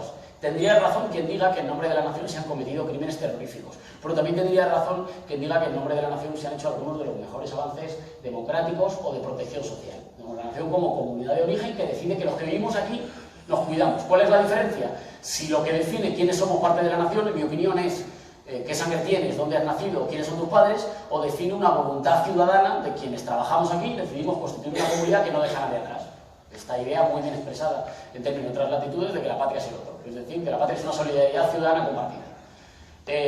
Una voluntad de protegernos, porque estamos aquí, no porque tengamos antepasados de hace 500 años, 2000, y porque corra por nuestra vena ninguna otra sangre, sino porque así lo hemos decidido. Nos contamos una historia de que hemos sido en el pasado y de que queremos ser en el futuro. Donde estas cuestiones y un cierto deseo, en mi opinión, de protección y de orden, de sentir que las reglas han dejado de estar vigentes para los de arriba y que ya no protegen a los de abajo, donde esas ideas de ofrecer protección, orden y comunidad no han sido interpretadas en un sentido progresista, y los progresistas cantan, digamos, el himno de la alegría y hablan de una Europa sin fronteras, eso lo ha interpretado las fuerzas reaccionarias. Eso no tiene que ver con ninguna confrontación con Europa. Yo creo que inequívocamente los avances sociales y democráticos en Europa, si quieren ser duraderos, van a tener una escala europea. Ahora bien, mientras tienen una escala europea, los estados nacionales no pueden hacer cesación de sus funciones de, digamos, protección social, asegurar que las normas siguen vigentes para todo el mundo o asegurar que si tienes mucho dinero no estás por encima del contrato social.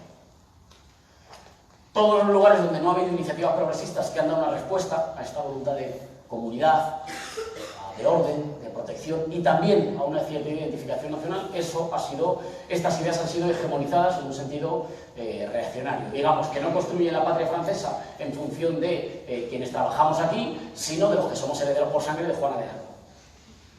¿No? Con respecto a la cuestión de la residencia de los valores, aquí voy a ser cuidadoso porque es una pregunta que ya no es tanto de reflexión intelectual, sino más como del día a día político, ¿no? Yo voy a venir a hacer otra cosa, entonces aquí seré más cuidadoso. Toca ser más cuidadoso siempre en estas cosas. No soy excepcionalmente optimista a nivel nacional. Creo que por el momento no hay condiciones muy sencillas para ello, que contrastan con que en los niveles autonómico y municipal los índices de colaboración son mucho mejores.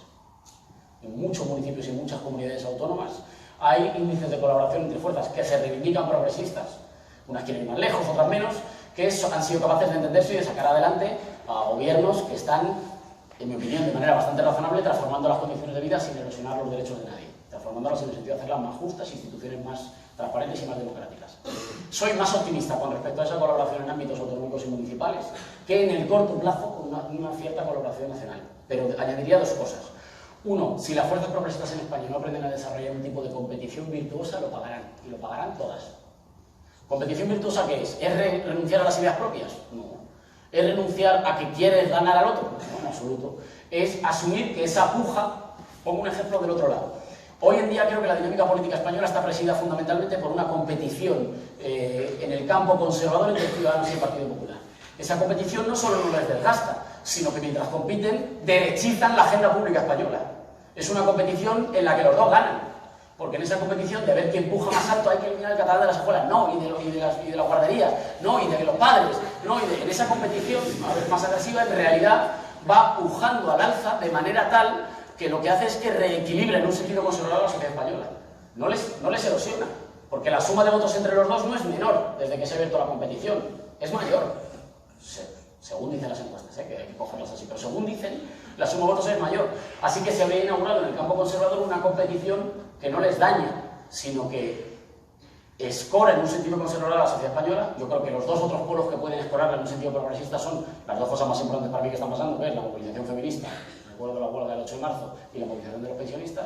Pero sin esos dos vectores hay claramente un reequilibrio en un sentido conservador por esa competición en el campo del centro-derecha.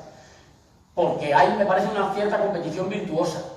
Ojo, que compiten delante de las cámaras, pero votan sistemáticamente juntos. En primer lugar, en la mesa del Congreso, que se ve menos en el Pleno, pero que es lo que mantiene vivo en respiración asistida, pero vivo el gobierno Rajoy. Eso significa que creo que todos pagaremos, todas las fuerzas progresistas, pagaremos una visión cortoplacista si seguimos instalados en una cosa que cree que el otro va a desaparecer y que yo me podré alimentar exclusivamente de sus restos. Todo el que le fíe sus hipótesis políticas a eso está condenado a pagar un precio. Porque creo que también se ha instalado un clima en la sociedad española que penaliza más el juego táctico, el golpe de efecto y el regate corto y la competición inmediata, y que pone más en valor la capacidad de ofrecer un horizonte común que ofrezca cooperación.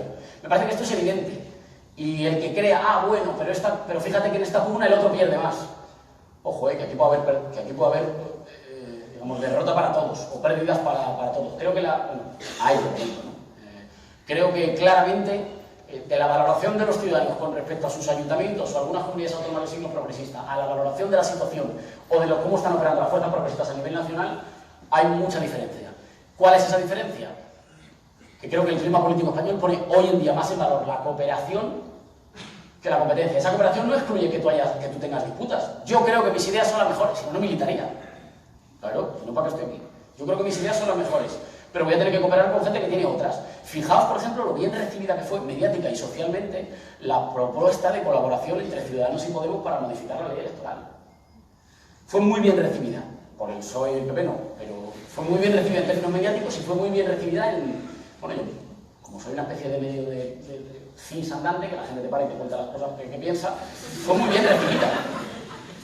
Y eso significa que creo que estamos entrando en un momento en el que es mucho más valorada, digamos, la capacidad de cooperación entre diferentes que exclusivamente de competición, a ver quién llega al registro del Congreso un minuto antes que el otro para registrar una cosa y salir en rueda de prensa. Y, digamos, la política del golpe de efecto creo que ha tenido un cierto recorrido en los últimos años en España. Hoy, en un momento de reflujo de la ilusión por la política, creo que decae. En todo caso, las organizaciones, sobre todo las políticas, son máquinas muy cortoplacistas, que se mueven por lógicas internas y por intereses muy de corto plazo.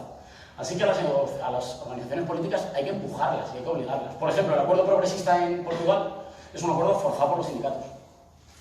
Es primero el acuerdo entre las organizaciones sindicales el que después posibilita el acuerdo entre diferentes formaciones progresistas. A las organizaciones políticas, además de verlas por la televisión, cuando se duermen, cuando no lo hacen bien o cuando se cree que se puede llegar a un horizonte superador al que no están siendo capaces de alumbrar, hay que empujarlas, hay que acompañarlas, hay que obligarlas, hay que generar el calor para que eso sea posible, el calor intelectual, el calor de movilización social, el calor de reivindicación, ¿no? Y con la última cuestión, esa es la tesis gorda del libro y yo creo que está muy bien explicado. Apuntaría dos cosas. La primera que me interesa mucho, creo que tiene razón en la parte de que sí que se ha generalizado un cierto consenso retórico, discursivo en torno al estado de bienestar. Tal es así que los que están desmontando la sanidad pública tienen que decir que lo hacen en nombre de la sanidad pública. Es decir, hoy no son ganables unas... Lo digo para no solo señalar las partes. Eso es un consenso discursivo de signo, en mi opinión, progresista. Eso significa que el que quiere inaugurar una España en la que la buena educación es solo si te la puedes pagar, lo tiene que hacer en nombre de las peores reformas contra el derecho a la educación en la universidad pública se han hecho en nombre de la universidad pública. El que quiere erosionar, entregarle, por ejemplo, cada vez más servicios de los hospitales públicos, por ejemplo en nuestra comunidad, a empresas que los externalizan y que los prestan más baratos y luego los prestan peor y con peores condiciones laborales de sus trabajadores, lo hace en nombre de la sanidad pública. Creo que tiene razón en que hay un consenso que hace que incluso los adversarios de los servicios públicos, esa gran frase de ir matando al monstruo por asfixia, aspiran a que esos servicios sean cada vez más deficitarios. Por ejemplo, que la escuela pública se quede solo para quien no puede pagar otra cosa en condiciones muy depauperadas, de tal manera que todo el que pueda pagar algo haga el esfuerzo de pasarse a la privada, pero es que siempre sigue existiendo, como, digamos, reservorio del que no puede pagar otra cosa, como almacén. Creo que efectivamente eso es un consenso de signo progresista que hace que incluso los actores conservadores ahí se mueven en un campo ajeno, se mueven en un campo que no les es cómodo. Pero fíjate que al mismo tiempo, la típica cosa en un debate, creo que es evidente que no sé si esto es, no sé si esto es extrapolable a otras sociedades de nuestro entorno, pero en España me parece que es evidente que se te presupone que si defiendes ideas progresistas, defiendes ideas más bellas y más justas, y que si defiendes ideas conservadoras, defiendes ideas más realistas. Como te puedes imaginar, a mí esta distribución no me hace gracia. Pero creo que esta distribución existe, que está anclada como en el imaginario colectivo. Casi nunca los conservadores vienen a discutir contigo al plano de la justicia y tus ideas, eso que dices es una aberración, sino eso no se puede hacer, no se puede pagar, o es irrealista, ¿no? Eso significa que ellos en el campo de la valoración moral se sienten más incómodos o que ahí no juegan con el viento a favor, pero en el campo de la factibilidad de las cosas o de la eficacia sienten que juegan con los prejuicios a favor.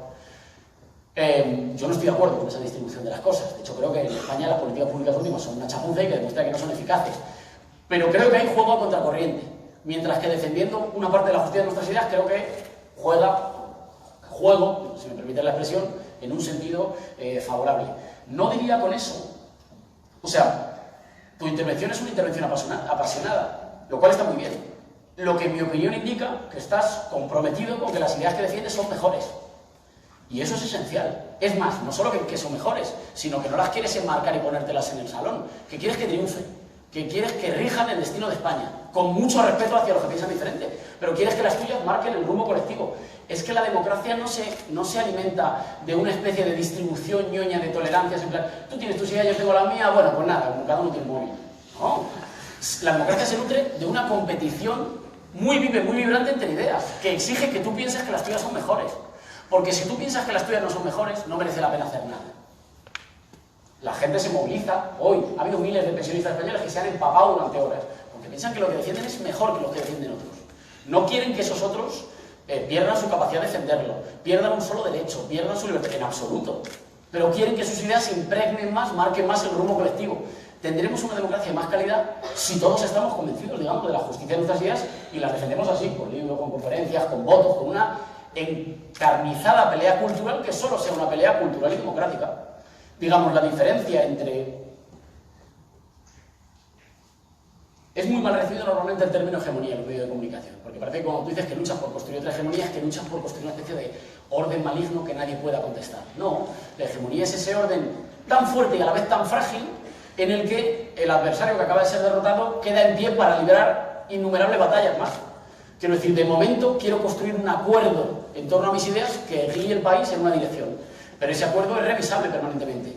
Y cuando vaya perdiendo, el país girará en otra dirección. Y no está mal, quiero decir, defender que tus ideas son mejores para tu país te lleva a hacer grandes cosas.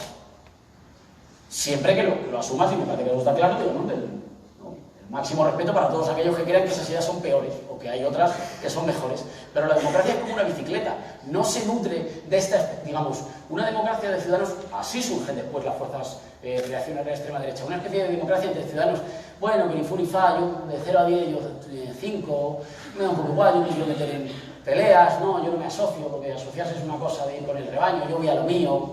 Es una democracia de muy mala calidad, muy endeble. La democracia se nutre como una bicicleta, se nutre del movimiento, es decir, de la pasión, del compromiso, del activismo, de la implicación, que es la que nutre nuestras instituciones, sobre todo porque todavía no se ha inventado una fórmula mejor de decir qué ideas son mejores. Bátete a muerte, abrazo partido por las tuyas, yo lo haré por las mías, y el que conquiste más acuerdos de su sociedad se habrá ganado el derecho temporal a conducir su país en un rumbo o en otro.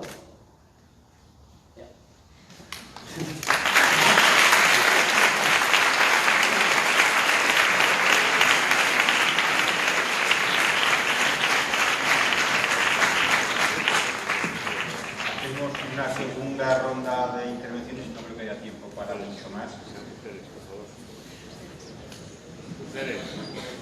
Hola. ¿Sí? Dos cuestiones clásicas en este tipo de eventos. Primero, agradecer a los organizadores por haber traído este debate a la universidad. Se agradece mucho. La segunda, también un clásico. No he tenido lamentablemente tiempo de leer el libro, así que tomad las preguntas como podáis. Dos cuestiones rápidas al autor. La primera es cómo en esta disquisición de qué posiciones son moralmente superiores, cómo el autor resuelve el clásico dilema entre igualdad y libertad. La segunda cuestión, también relacionada con las cuestiones morales, es si la intransigencia que genera esa supuesta superioridad moral de las posiciones de izquierdas son tan relevantes. ¿Cómo resuelve el autor la cuestión de que si son tan relevantes o son tan importantes, que dice que generan intransigencia y por lo tanto impiden la acción, ¿por qué no responderlas con la idea también clásica de minimizar el arrepentimiento de al menos avanzar en pos de esas cuestiones o de esos objetivos que marcan las cuestiones morales?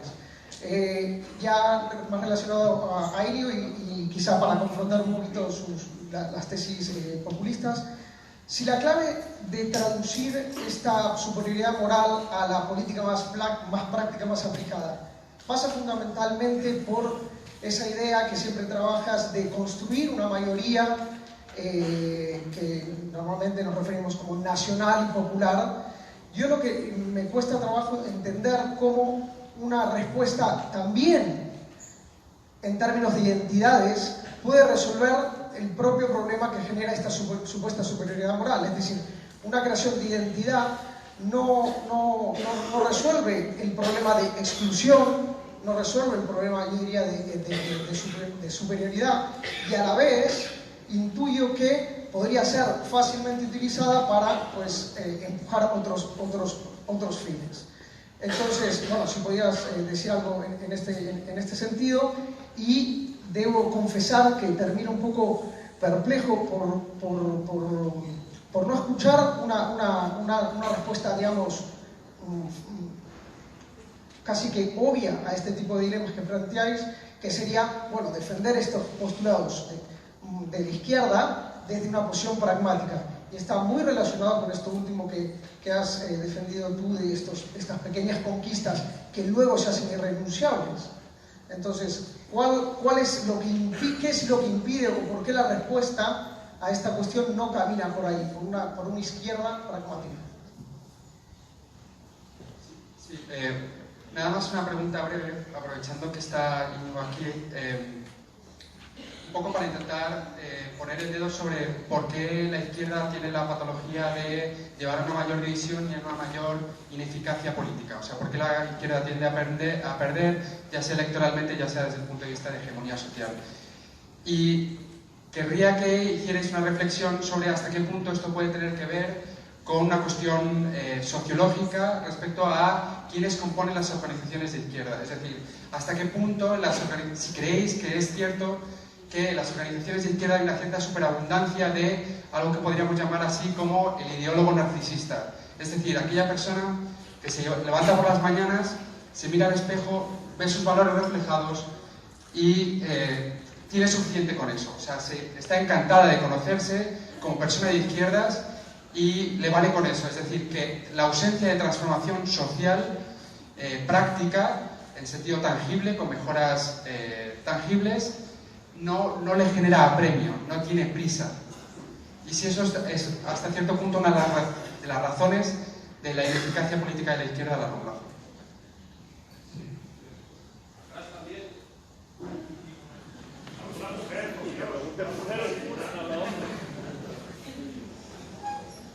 Bueno, gracias. En primer lugar, gracias por el espacio, por esta reflexión, por el nivel de la reflexión. Bueno, gracias por la reflexión, por el nivel de la reflexión. Serán píldoras, quiero ser breve. Primero, Lakoff nos explica en un libro maravilloso que No pienses en un elefante cómo se estructura la comunicación y cómo en los Estados Unidos los republicanos le han ganado desde hace 4 décadas la batalla a los demócratas en construir un concepto comunicativo importante. ¿Por qué estamos perdiendo esta batalla? ¿Por qué la superioridad moral de la izquierda no se logra transformar en un marco comunicativo que llegue donde tiene que llegar? Segundo, Íñigo estaba hablando justamente del tema de la educación. Tenemos, por ejemplo, los ODS, los Objetivos del Desarrollo Sostenible. El número 4 habla de educación gratuita. Entonces, ¿cómo puede ser que a estos niveles una agenda que durante los próximos 15 años va a regir las dinámicas internacionales nos hable de educación gratuita y a nivel de país las izquierdas no logren movilizar a las personas para que esto sea realidad?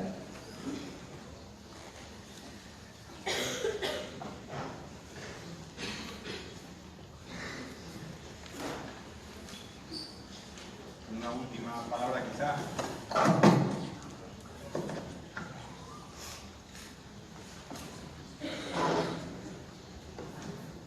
Nuevas, nada relacionadas con lo previo o de dogmas, digamos, repetidos desde esa superioridad moral.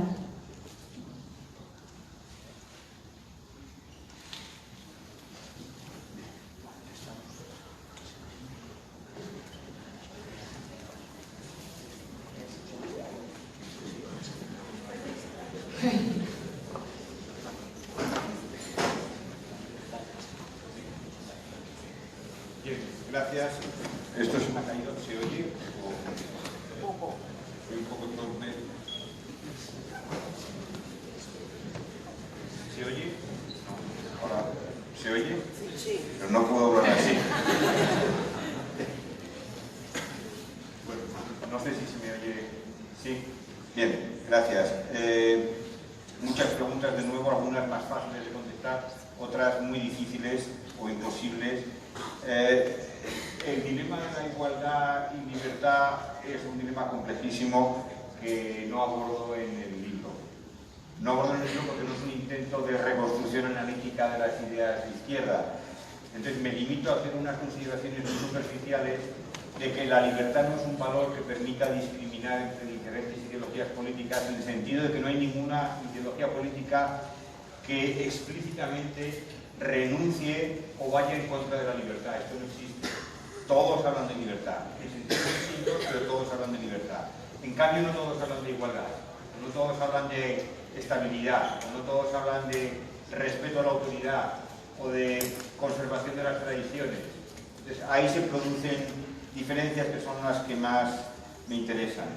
El asunto de si se puede superar desde un punto de vista racional la intransigencia que se produce en las facciones de izquierda es muy difícil de resolver, porque no solo se observa en la izquierda, se observa también, por ejemplo, en las sectas religiosas.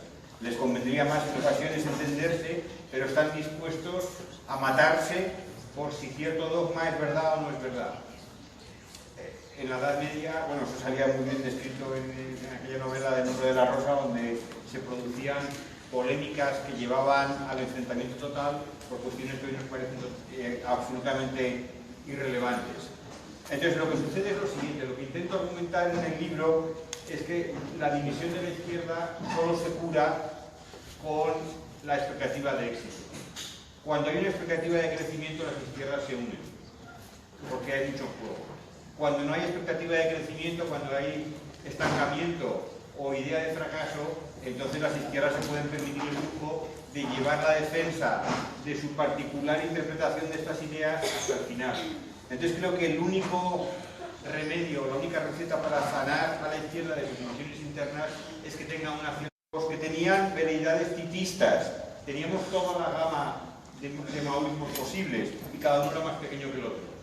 ¿Por qué? Porque no tenían posibilidad de comerse un rosco político, que es esa expectativa de no poder influir en la realidad lo que te hace ser más purista todavía.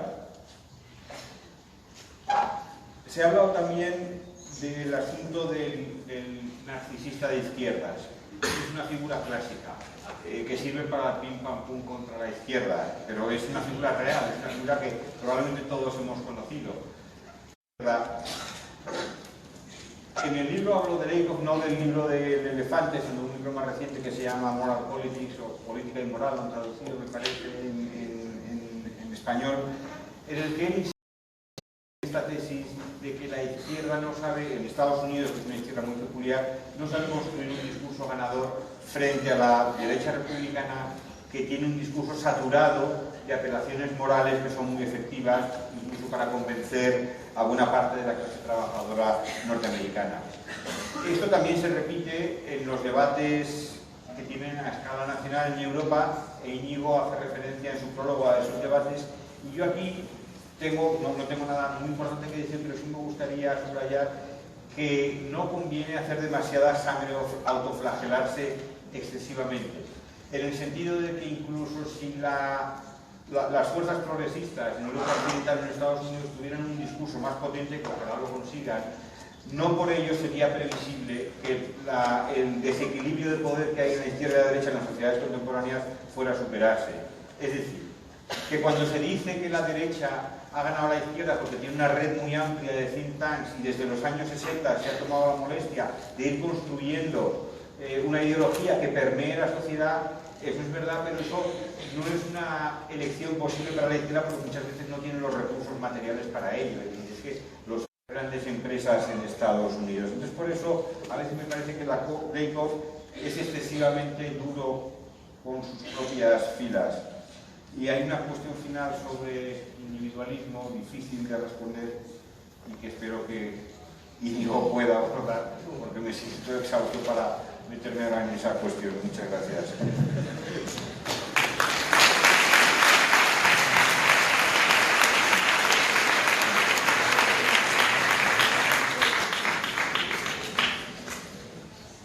En el orden que han sido formuladas con respecto a la pregunta que hacías, yo creo que,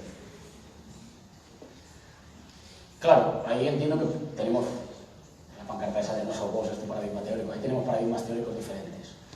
Yo parto de uno que entiende que no existe la política sin identidades, que toda política en algún momento es construir un orden de preferencias que hace que incluso si tú no sabes todo lo que piensas en todos los temas, tiendes a agruparte con algunos otros.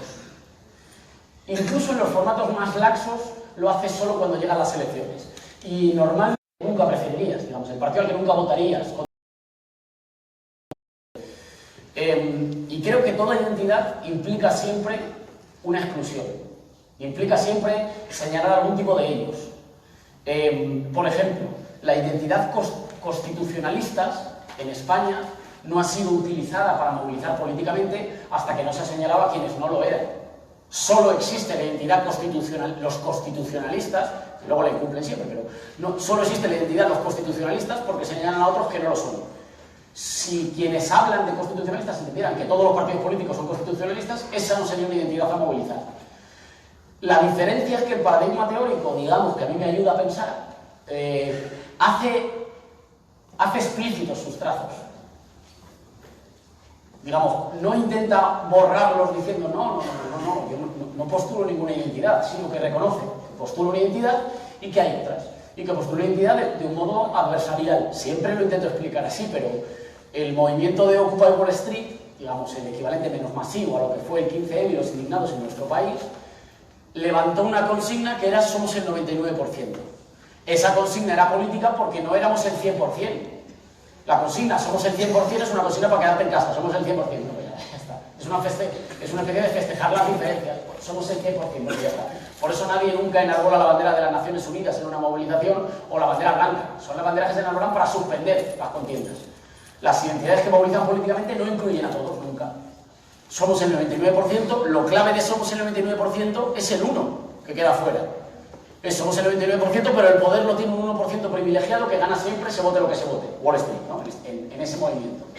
Lo político, el componente político de esa consigna, somos el 99%, era precisamente la exclusión del 1. Ahora, todas esas construcciones políticas identitarias nos abocan al enfrentamiento y a la guerra y al totalitarismo. Esa es un tipo de versión, que yo creo que es una versión, digamos, me da la sensación que bebe mucho más del pensamiento liberal y que dice todas las grandes ideas generalistas nos abocan al enfrentamiento. Así que abandonen todas las grandes utopías. Lo que queda es gestionar un poquito aquí, un ajuste allá, que han sido las que han, en mi opinión, matado una cierta anemia democrática en nuestras sociedades. Esto es pura valoración subjetiva. Lo que creo es que hay un modo de gestión de las diferencias, que es un modo, digamos, adversarial y no antagónico. Es decir, usted es mi adversario, le quiero derrotar y al mismo tiempo quiero conservar las condiciones institucionales y jurídicas para que usted no le pase nunca nada por defender sus ideas y las pueda defender hasta el día que se canse. Esa es la diferencia. Es una construcción, digamos que en lugar de amigo-enemigo, es una construcción de tipo adversarial. Eres mi adversario, te quiero derrotar, yo quiero derrotar las ideas que defiende el Partido Popular en España. Pero quiero mantener un sistema cultural, institucional y jurídico que permita que todo el que las quiera defender las siga defendiendo siempre y si gana la mayoría de los ciudadanos, gobierne nuestro país. Es decir, es reconocerle al adversario la legitimidad de existir. Básicamente porque es una visión política que asume que el conflicto político no se acaba nunca, que no va a haber un fin de la historia, y que como no se va a acabar nunca, como siempre vamos a estar discutiendo políticamente, y esa es la garantía de la libertad, hay que construir las condiciones institucionales para que el adversario pueda estar defendiendo siempre sus ideas. Ojo, y luego iremos con eso, unas condiciones institucionales que intenten que cada uno defendamos nuestras ideas con un poder de enunciación similar, que no compitamos en condiciones tan desiguales como ahora, pero luego me ocuparé de eso. Con respecto a la cuestión del pragmatismo, estoy de acuerdo, hay una parte que he enunciado, que es que los objetivos de las formaciones políticas no siempre coinciden con los objetivos de sus votantes. Hay claras interferencias entre los fines por ejemplo, es posible que a la mayor, por poner un ejemplo lejano, es posible que a la mayor parte de los votantes del Partido Popular prefirieran un relevo al frente del Partido Popular. Y sin embargo, ese relevo es muy difícil que se produzca. La lógica de funcionamiento interno puede a veces tener fines objetivos contradictorios con lo que prefieren los votantes, que al final escogen una oferta cerrada y que no la pueden modificar. Eso ha dificultado una parte, digamos, de la capacidad de compromiso de las fuerzas progresistas. Pero ojo, solo para polemizar, tienes razón en mi opinión en parte cuando señalas que una cierta lógica más pragmática, digamos, de una opción progresista más pragmática o más humilde, ha conseguido conquistas concretas que no eran el advenimiento del socialismo, pero que han construido en nuestros países sociedades más justas. Sí, siempre que notemos que al otro lado estaba el miedo a la revolución. Es decir, que uno de los ingredientes claves del éxito de las fuerzas socialdemócratas era que al otro lado del muro había una amenaza que hacía muy rentable conceder reformas concretas a los países occidentales. El par reforma-revolución solo se entiende junto. De hecho, cuando aquel paradigma se cae, o se cae el muro y vemos que lo que había detrás era de cartón-piedra, se derrumban los dos pares. Digamos, la caída del muro es la crisis de los reformistas y la crisis de los revolucionarios, que hoy en día se pelean y entonces son reformistas que no hacen reformas y revolucionarios que no hacen revoluciones. Y se pelean, ¿no? Pero tú eres un reformista, tú eres un loco idealista, y ninguno de ellos realiza nada de lo que... o sea, estoy de acuerdo parcialmente, siempre que asumamos que el par reforma-revolución funcionaba junto, era un balancín. Digamos, había una cierta... O sea, ¿qué impulsó a una parte de las oligarquías en los países de la Europa occidental a ceder parte de su riqueza acumulada, de sus derechos o de su poder diferencial en favor de los sectores populares o de las clases trabajadoras? No fue solo un convencimiento de la superioridad moral de estos fines y no fue solo un conjunto de victorias electorales.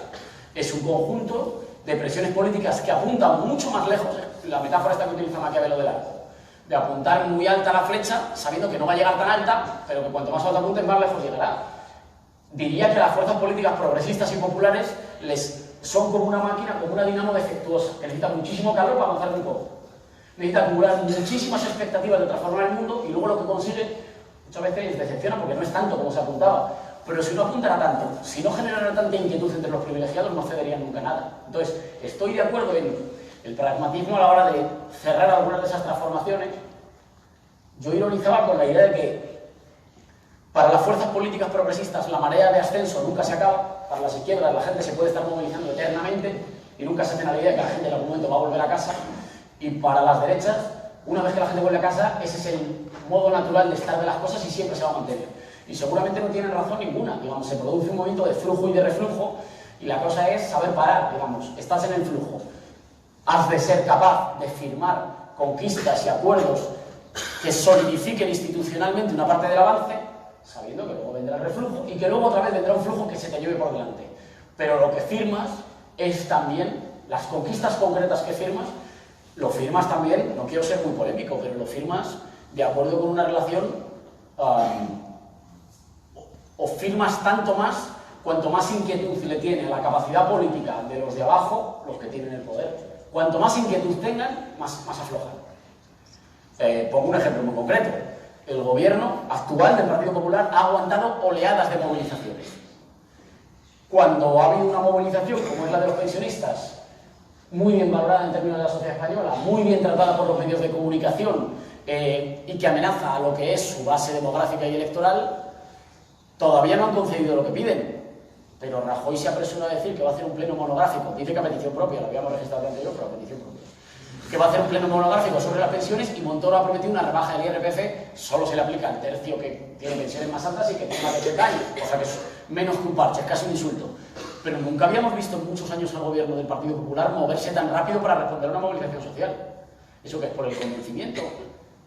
Eso es por el... En fin, por una cierta inquietud ante la posibilidad política de que el movimiento se desarrolle y crezca. Lo digo para que tampoco seamos ilusos. No ha sido que un día, de repente, el PP se ha despertado y ha decidido que hay que revalorizar las pensiones. Ayer. ¿Eso se habría producido sin la movilización masiva de pensionistas que amenazan con más pensiones? Nunca jamás. No se habría producido. Se produce porque es un actor que empieza a decir, a lo mejor voy a pagar un precio muy alto por la inmovilidad. Y entonces, no sé, se enoja. Con respecto a la segunda pregunta, esta tesis psicológica, yo era defensor de la autonomía de lo político y ahora cada vez soy más defensor de la autonomía de lo psicológico. ¿Tiene algo que ver la tendencia de la izquierda, o digamos la relación conflictiva de la izquierda con la victoria, la relación difícil de la izquierda con la victoria, tiene algo que ver con la procedencia sociológica de sus dirigentes, de sus cuadros? El primer hecho, ya lo apuntas tú y me parece que es decisivo.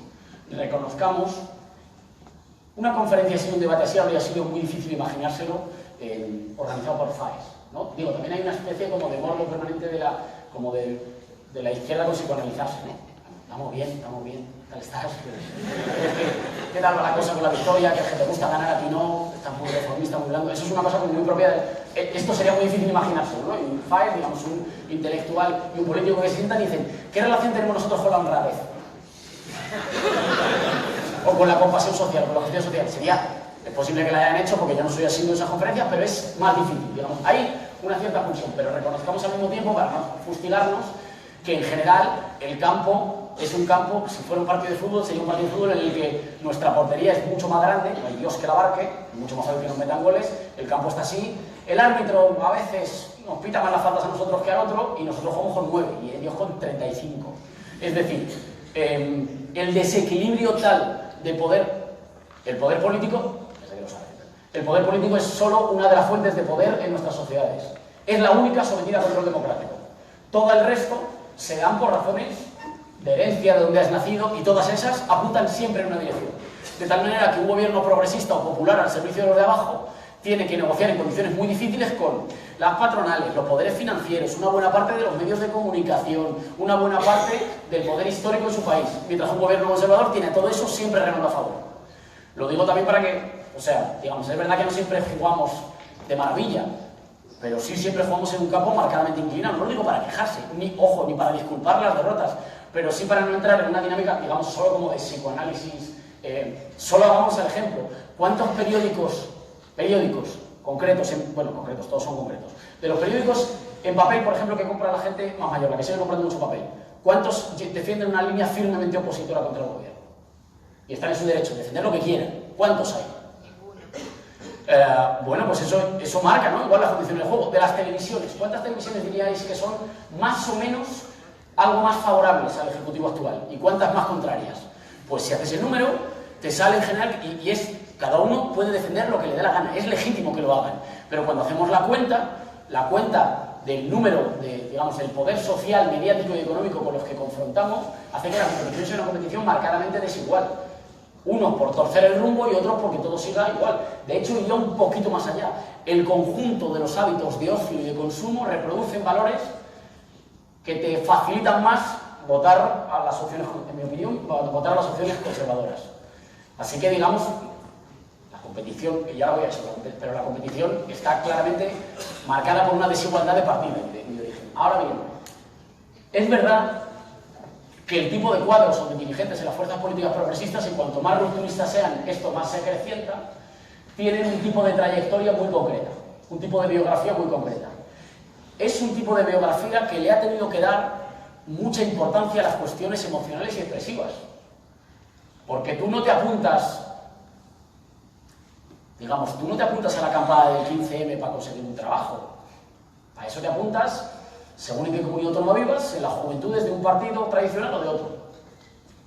Claro, no lo digo porque, digamos, es normal que haya menos pragmatismo inicial en una parte de las biografías de los militantes, sobre todo de los cuadros dirigentes de las opciones más rupturistas, porque vienen de un tipo de educación política, incluso si queréis sentimental, en la que no aprendes ninguno de esos valores o ninguno de esos saberes que luego te hacen que la vida te vaya mejor en el mercado laboral. Porque, salvo que te quieras dedicar a pegar carteles de conciertos, a aprender a mezclar cola con agua, no te mejora muchísimo la vida, las expectativas, o a aprovecharte a ir a las manifestaciones con las zapatillas abrochadas, o a llevar siempre el DNI, o a convocar una asamblea, o a pedir permiso para una concentración. Este tipo de cosas, que es lo que aprende la gente que milita para que el mundo cambie, no te hacen ascender socialmente, no te van a garantizar un futuro dorado, no te van a garantizar un salario mejor. Eso significa que el tipo de militantes que han llegado hasta ahí, han llegado dándole una carga expresiva y emocional a las ideas que dificulta mucho el compromiso. Porque tú no has llegado hasta ahí porque te hayas arrimado al sol que más calienta. Para eso te apuntas. Iba a decir en qué partido te apuntas, pero no quiero decir nada largo, estamos en un formato de reflexión. Por eso te apuntas a otras cosas, a otras opciones políticas, o no sé, o vitales, o a la empresa privada, o si tú te has dejado la piel, la gente que se ha dejado la piel por la marea blanca en Madrid, para defender los hospitales y los ambulatorios, ¿qué ha conseguido individualmente? ¿Alguno de ellos hoy tiene mejor salario, mejora la vida, su hijo está mejor enchufado? Ninguno. Así que le han tenido que dar una carga emocional a sus ideas. Es posible que luego dificulte la transacción, digamos, una cierta lógica del compromiso. Claro, porque con tus ideas transas menos, porque es como, es que es lo único que tengo. No lo digo tampoco como disculpa, lo digo intentando, creo que sí, hay una parte en la trayectoria y en la biografía militante que ayuda en ese sentido, más una lógica un poco, digamos, como de la estética del underground, ¿no? O sea, como de, a mí me gustabais, pero me gustáis más cuando erais más minoritarios. ¿No? A mí me gusta, es verdad, el disco este lo he vendido mucho, pero me gustaba más la maqueta. Eso es una cosa, con nosotros pasa también, estamos en círculos, que es esta cosa de que cuando algo triunfa mucho, algo tiene de sospechoso. ¿No? Entre ambientes progresistas a veces es como cuando, no sé, ha pasado muchísimo entre la discusión, por ejemplo, con Operación Triunfo. ¿Cuándo nos habíamos, lo digo totalmente serio, me parece que es lo más serio que pasa en términos culturales, ¿cuándo nos habíamos planteado que habría habido una gente en un reality show, en un concurso, que habría normalizado que en España se hablan diferentes idiomas, hay diferentes himnos en los diferentes pueblos de España, que la gente se ama chicas con chicas o chicos con chicos con toda naturalidad, o la tolerancia, por ejemplo, con los refugiados? Eso es un trabajo cultural de una importancia mucho mayor que la que vayamos a conseguir nosotros, por desgracia, a lo mejor con esta presentación. Sobre todo porque ha naturalizado valores progresistas entre gente que no quería informarse de política, que está viendo ocio, pero en ese ocio se han naturalizado valores progresistas, el respeto a la diversidad sexual, a la diversidad de lenguas en nuestro país. Bueno, pues cuando eso empieza a pasar, izquierda ya se pone nerviosa, si esto lo está petando tanto, algo de malo tiene que tener. Porque hay una cierta como autocomplacencia como de minoría, según lo cual el mejor indicador de que va bien es que no te hace caso a nadie. Claro, lo cual demuestra lo verdaderamente, digamos, radical que eres, que es que a mí como nadie me presta atención, algo estarás haciendo mal tú, si te prestan tanta atención. Es verdad que hay un poco de eso, pero quería dejarlo para el final después de constatar, digamos, la desigualdad de competición. Y con la última cuestión, con la parte de lo del individualismo, lo de la parte del acuerdo intergeneracional, sin duda. Nuestro país no tiene arreglo si mantenemos 2 partidos de 60añeros y 2 partidos de 30añeros, que es lo que está pasando actualmente. Y no tiene arreglo si uno aspira, ninguna revolución, ni la revolución más abrupta, hace tabula rasa. He contado varias veces una anécdota que a mí me ha hecho pensar muchísimo. Me compré un libro de cuentos muy raro en el que aparecían cuentos de Lenin. Una cosa muy rara. Bueno, pues aparecían cuentos de Lenin. Creo que hay que leer muchísimo más a Gramsci y dejarse de Lenin. Pero aparecía él. Y entonces contaba una anécdota de cuando él había conseguido llevar la electricidad a una... Habían extendido la electricidad poco después de la revolución y habían conseguido llevar la electricidad a una aldea. Y entonces van a la fiesta que hacen porque se enciende la primera bombilla y entonces la primera que llega la luz eléctrica a esa aldea. Acaban de hacer la revolución de la forma, digamos, más abrupta y radical que te puedes imaginar. El mundo nuevo. Y entonces llegan a la aldea, inauguran la luz, y cuando acaban de inaugurar la luz y Lenin acaba los discursos, los campesinos le aplauden gritándole viva el nuevo zar. El tipo se preocupa y entonces hace otro discurso, me imagino más enfadado, y explica que no es zar él, que ya no hay zares, que en la nueva Rusia no hay zares. Explica un discurso complicado, que explica que Rusia ahora está en manos de los campesinos y de los trabajadores, y que ya no hay zares, y cuando acaba todo el discurso le vitorean más aún y le despiden gritándole viva el nuevo zar. Ni en la revolución más abrupta se hace tabula rasa. Siempre todos los procesos de cambio heredan mucho más del pasado de lo que quieren reconocer. Y hay que asumirlo. Y eso significa que nosotros, fíjate que una buena parte de las movilizaciones o de las esperanzas progresistas más firmes de la sociedad española no tienen que ver con hacer tabula rasa, tienen que ver con defender del desguace derechos o cosas conquistadas, entre otras cosas porque es mucho más fácil movilizarse por algo que ya has disfrutado que algo que no sabes. Es más fácil que haya movilizaciones por las pensiones, que la gente sí sabe lo que es una pensión digna, que por la renta básica. Que la gente, como nunca, digamos, está en marcha, es más complicado. Son más fáciles, es más fácil defender que atacar, y es más fácil movilizar en defensa de instituciones que ya se viven como derechos universales que inaugurar la percepción de que tienes derecho a una cosa nueva. Eso significa que una muy buena parte del ciclo de movilización política y de cambio político en España es un ciclo de signo conservador, no en lo ideológico, sino conservador en el sentido de conservar una parte de la protección social y de la igualdad de derechos y de oportunidades que ha sido rota por la emancipación de los de arriba, porque los de arriba se han puesto más por encima de cualquier ley, de cualquier norma. Si ese es el signo ideológico del proceso de cambio español, necesariamente las fuerzas de transformación o de cambio deberían enriquecerse de un mayor y mejor diálogo intergeneracional, que no solo sea diálogo, que sea también colaboración y mestizaje, si quieres. Ese proceso me parece que va más lento, pero que es fundamental. Con respecto a la cuestión del individualismo, totalmente de acuerdo. Yo creo que hay todo un trabajo, creo que fundamentalmente de la industria cultural, para contar que los héroes solo pueden ser individuales. Si tú te ves cualquier película, la película de James Bond, la del caso Bourne, el tipo, cuando atraviesa una manifestación, es como si atravesara un rebaño de ovejas. Porque básicamente la acción colectiva es solo un obstáculo para el héroe, y el héroe es siempre un tipo individual que va solo, que no tiene amigos, que por supuesto no se asocia y que es un poco cínico y no cree en nada. Somos una generación educada con la idea de que el que está solo es más libre, más independiente y más listo, y que el que se asocia es que es más tonto y sigue al rebaño. Así que somos en general una generación de gente mucho más sola, mucho más desprovista de lazos comunitarios, de formas de que le ayuden, pero que permanentemente ensalza su soledad. No había cosa que a mí me reventara más cuando estabas en la facultad, que era que pasabas a hacer su pasaclase para que alguien fuera a la asamblea y decía, no, yo es que voy a mi aire. Exactamente como los otros tropecientos millones de personas que me han contestado lo mismo. Tú te crees que es una cosa natural, en realidad hay todo un gran trabajo de la industria cultural para construir la idea de que el héroe es un ser solitario y un poco cínico, y que asociarse no vale para nada. Por el contrario, todo lo que hemos logrado en nuestro país y todos los pequeños avances han tenido que ver con que la gente aprenda a comunicarse, a poner en común los problemas, a sentir el gusto de estar juntos, a divertirse en común, a movilizarse juntos, a creer en una cosa compartida que nos hace ser algo un poquito más allá de nosotros mismos. Yo creo que ese es todo un trabajo de reconstrucción cultural que no es directamente político. Eso no tiene que ver solo con los partidos o con los sindicatos, tiene que ver con recuperar la participación vecinal en las fiestas, tiene que ver con recuperar formas de ocio comunitarias y menos consumistas, tiene que ver con recuperar formas de encontrarse más comunitarias, de salir juntos a la montaña, de hacer deporte, con reconstruir sociedad. O sea, ojalá nuestro problema fuera solo cambiar, ganar unas elecciones o no. Eso hay que hacerlo. Pero además hay que reconstruir todo un tejido social que hoy está fragmentado. Y cuando el tejido social está fragmentado, mandan los que son más poderosos. Los poderosos no siempre necesitan unirse, porque ellos ya mandan, por naturaleza. La única manera de que el poder se equilibre un poco es cuando la gente que no es poderosa se junte. Si no reconstruimos esa idea, que es a lo que yo llamo construir pueblo, las victorias electorales serán efímeras. Claro que hay que ganar elecciones, pero al mismo tiempo hay que fundar una solidaridad ciudadana, también intergeneracional, que haga que la gente que no tiene amigos poderosos, teléfonos importantes que descolgar, o que con un movimiento de teclado no cambia unos fondos buitres de un sitio a otro y desestabiliza un gobierno, todos los que no tenemos eso, solo tenemos otra cosa, que es el gobierno.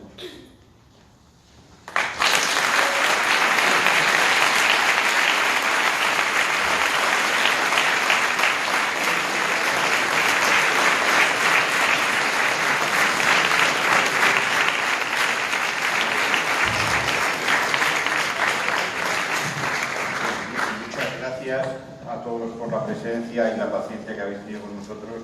y quedan libros por vender, y también se puede suscribir a Contexto, que es un medio que realmente merece la pena para los que no lo conozcáis todavía. Muchas gracias a todos.